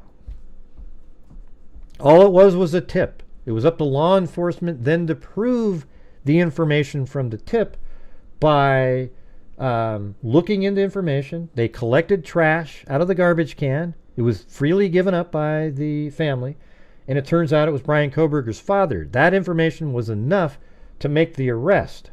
You see? So all it is the tip. Law enforcement has to investigate to prove whether the tip is accurate or not. Does that make sense? Yeah, Sharon, you got to use your... do you have a... what kind of phone do you have, Sharon? Somebody... Hey, Zozo, can you put that link in here? Or you can also... Sharon, if you click up there on the membership thing, I mean, you could... Is that the link that goes right to it if she has an Apple phone? So there's a link right there, Sharon. Click on that and see if it works for you. Oh, and then there's an iPhone link right below that one. Okay, there you go. Okay, you got a Samsung, so use that first link that has my GHI next to it up there. No, chronic blessings. What made you say that? I didn't say that at all. I didn't even come close to saying that. The knife sheath led to Bryan Kohberger. They went to Kohberger's residence to try to collect trash and were only able to get DNA that turns out to be his father, and that was enough to... So based on the original sample, the DNA is from his father, was enough to arrest him because it shows that it's the right guy, that it's his son, right? The father has 50% of Bryan Kohberger's DNA. Right. So after the, they got the warrant, they just tested Bryan Kohberger's DNA from buccal swabs to the DNA found on the knife sheath snap. And it was 100%, I mean, there's no chance that it's any other person than Bryan Kohberger. It's, like I said, like something like 5.6 octillion to 1. I mean, it's a crazy number. And that's him, right? So the defense team isn't going to test that. What they want to do now is try to figure out if there's some weird... It's a losing battle, okay?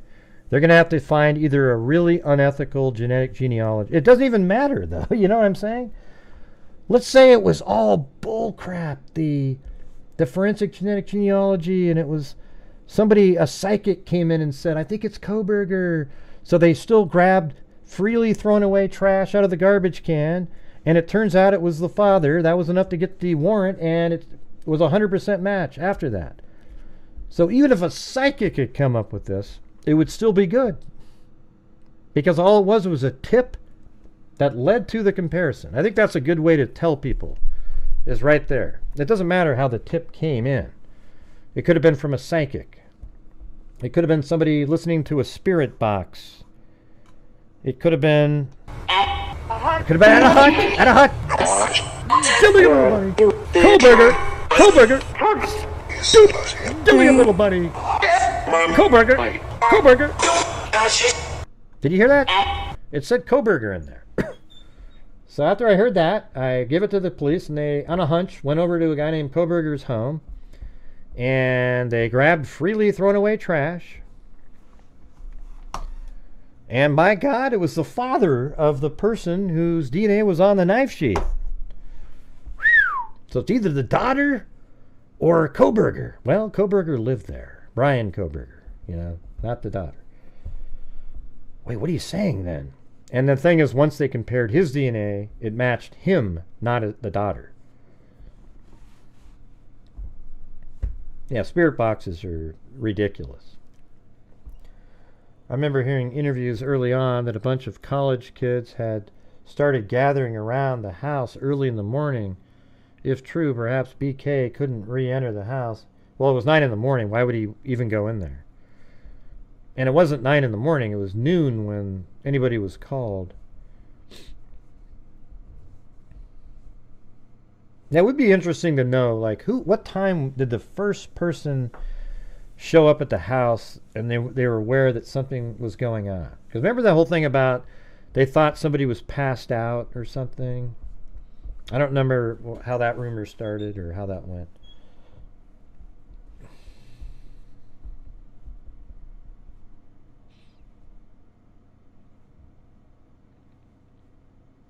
Well, you know what you could do, Sharon? If you go on, do you have a computer anywhere? You just go on to youtube.com and you go to my channel and you hit the join button and just follow it. The goal, I think we're doing pretty good on the goal tonight. Tomorrow night's our big night in here where we do, it's, the donation night. We make one last push for the month, and then from the income from the channel, I've already given away $1,200 this month so far. And so I'm going to try to do like 1,800 or maybe 20, try to do like 3,500 maybe for the month. I don't know. We'll see how it goes. But I'd like to keep on moving. This month had a lot of, shorter month. 3 days I was out of, basically was 2 days I was at a golf, my only vacation really that I take every year, or two of them. I take 2 2-day vacations. Yeah. And so, and then also just there was like a couple days just a few days ago that were just horrendous. So I don't really know, it wasn't a terrible month, but it's just. So tomorrow's the big one. I think we're already at the goal. I think we got there with memberships and even without that. So definitely, didn't do bad today or yesterday. So we'll hopefully be going into tomorrow with some momentum. See how it goes. Oh, really? Well, hey, that's awesome, Sharon. Jesus. There you go. Look at that. Man, that'd be amazing. They stated it was male DNA. Maybe will say he was a twin. We haven't met yet. I think they want the DNA to pin the crime on a distant relative. Yeah, that's what we were saying, Cece. Don't you think that's crazy? I think it's hilarious, Cece. So what they're saying is that the killer is a kohberger. We're admitting it. It's a freaking kohberger, everybody. Yeah, tomorrow, yes. Yeah, well, usually we do pretty well. It shouldn't be too hard to get that on donation night tomorrow, Sharon. But a lot of times on donation nights, a lot of people don't show up. And if we get 200 people, it's big. It's pretty bizarre. The most important night of the month, really. Let's see.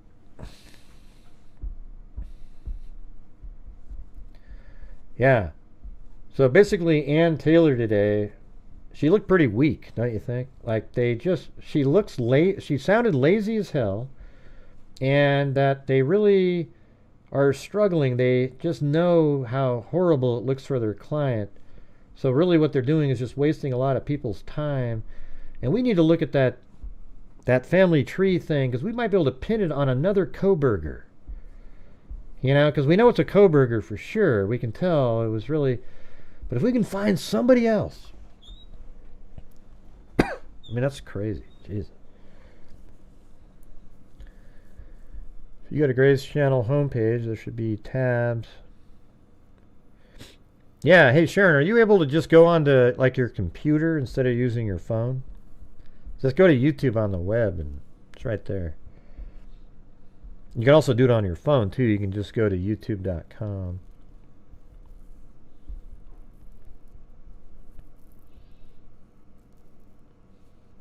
Yeah. I mean, the whole thing today was crazy, right? They were just so, like, I haven't really read a lot of the discovery. It comes in, I scan it in, and then wow. Look at, hey Cindy J, wouldn't you, every time you got anything on this case, wouldn't you read the hell out of it? Probably like twice. Like the second it came in, and then read another one, because it's just like, oh my God, like, I guess if you're on the defense team, though, it might not be fun reading stuff that, I think if you're on the prosecution side, you'd want to read it all. The people that are pro-burgers don't want to read anything that show up in discovery, because it doesn't support their theory. Yeah, I think it's just delay. This trial should be able to happen this year, but it won't, because they're just delaying, and it's plausible delayability.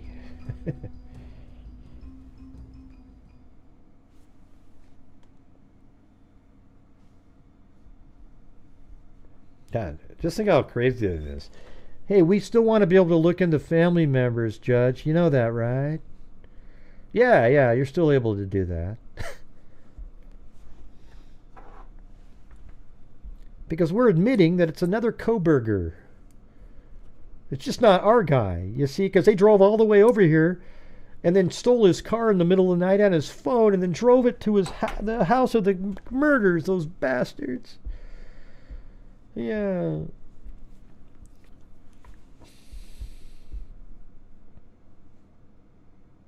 Anyways, we've slowed down dramatically here. Nobody's talking or anything.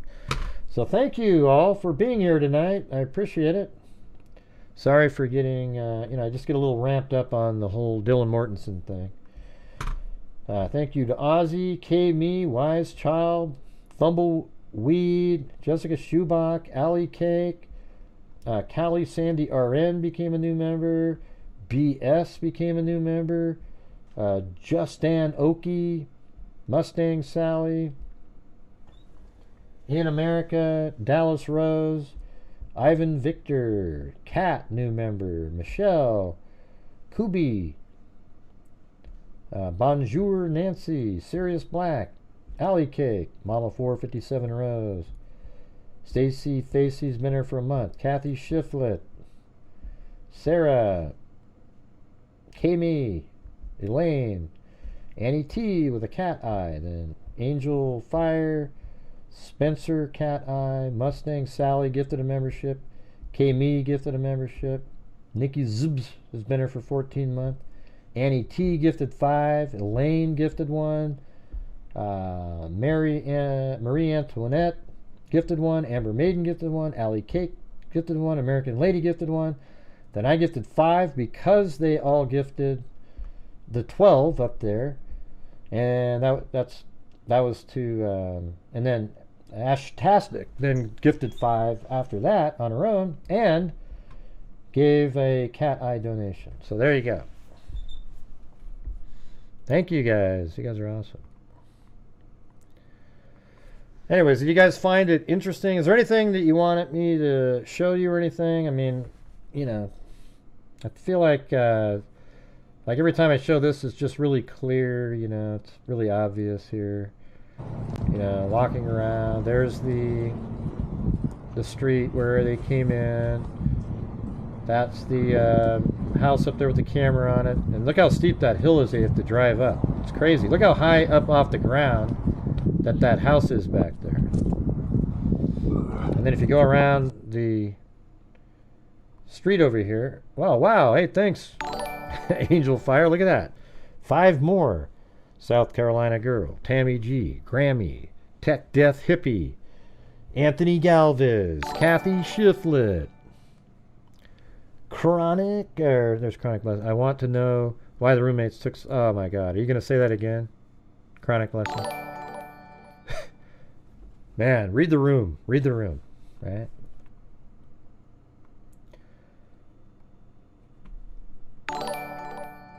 And look at right up here, when you're walking around, I almost brought my drone up here for the destruction. But look, right up on this road over here, you can see the house clearly right there.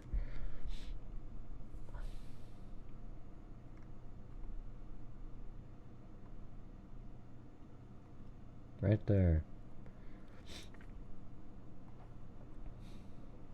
And now we're walking back up again. Back around into the car. Here, this will be good for you guys. I mean, this is the key place in the whole case. So here it is, walking by 1112 King Road. Right up there is where the camera was. What do you mean, you're new to the case and you're asking that question again? Right off the gate? We just spent a whole show talking about that at the beginning. If you're new to the case, why are you asking about why did the roommates take so long? It seems like that would be something you would have only heard if you watched some crazy lunatic YouTube channel. If you're new to the case, you would have been getting out newspaper articles or reading the probable cause, etc., right? Not talking about why it took so long for Dylan Mortensen or the roommates to... See that? That's called investigating. Yeah, see right here. So that building in front of you right there is number 52 Queen Road, right?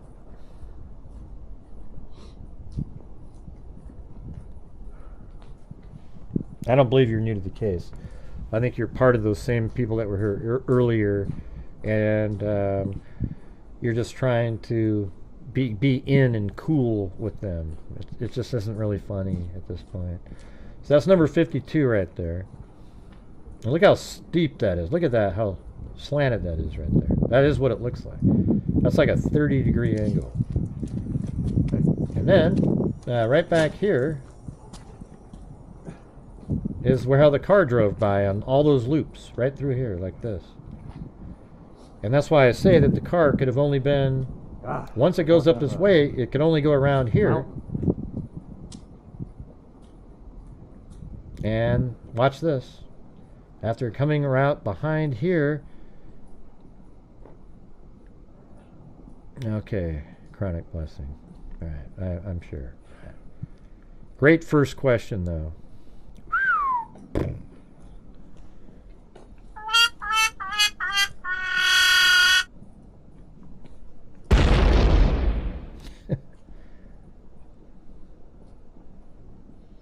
And look at, there's the house right there. So after driving back from behind there, came around, and that's where I think he parked, right there. Oh, that's a perfect angle. Hold on, let me stop it again. Ooh. Hold on. A second. There we go. I'll show you why I think he parked in that one spot.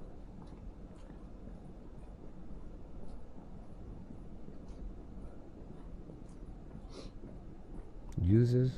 What do you mean uses going over? What does that mean? Look at right there. Right there. Boom. If you're parked right there, look how you can see right into Madison Mogan's bedroom through those trees. Just right there. And watch and wait for the lights to turn off. Right? And then, after that, being parked right there, goes down this embankment, not hard to do, through onto the patio and inside of the house where he killed Madison Mogan and Kaylee right up there, and then he killed, we go around the house, Xana and Ethan right here in this room, right there. So right up here is the bathroom, but on the other side of the bathroom, straight ahead, is Madison Mogan's bedroom. This is Kaylee Gonzalez's bedroom. This is a window up in the hallway up there, just above the stairs. And then there's a window on the other side of the house, right there, that's also at the top of the stairs. And this is Madison Mogan's window. All right, there you go, everybody. You have it all nailed. It's all in your mind now, and you should be able to battle any of the crazy people out there that know absolutely nothing about the real information in the case, or they do, but they're willfully ignorant. Okay? And thanks, Jack. Soon-to-be movie editor. What movie? Line of the evidence. Soon-to-be movie editor. Not sure what that means, but all right. Thank you, everybody. We'll see you guys tomorrow. Hope you guys enjoyed the show. But tomorrow's our end of the month donation night, first hour, and is when we do all that and then send money out. And then the next part of the show is just a regular show. Okay? There you go. We'll see you guys tomorrow. Thank you very much for being here. Hit the like button on the way out the door. If you could share my channel with other like-minded, rational people, that'd be great. I know they're hard to find out there these days, but you just might be able to find a few and direct them this way to Gray Hughes Investigates on YouTube. All right, we'll see you guys tomorrow. And as I always say, everybody, until next time, be safe out there. Man, look at those lazy bastards.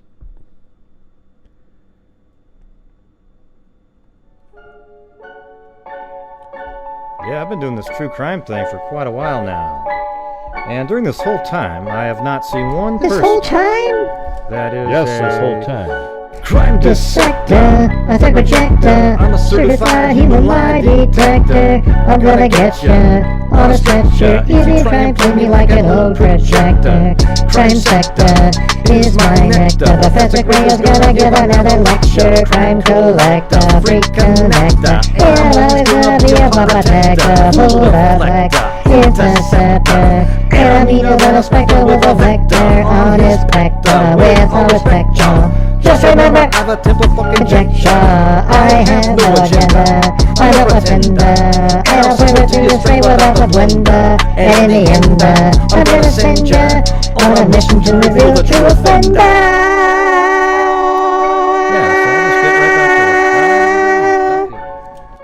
What in the hell was that, Mary Lou? I was just in a groove. I was in a groove. Yeah, you sure were. You sure were. What is that supposed to mean, Gray? Good night, everybody. Gee. Ah, you're so pathetic, Mary Lou. Well, that wasn't very nice. All right. See you guys later. Be safe out there.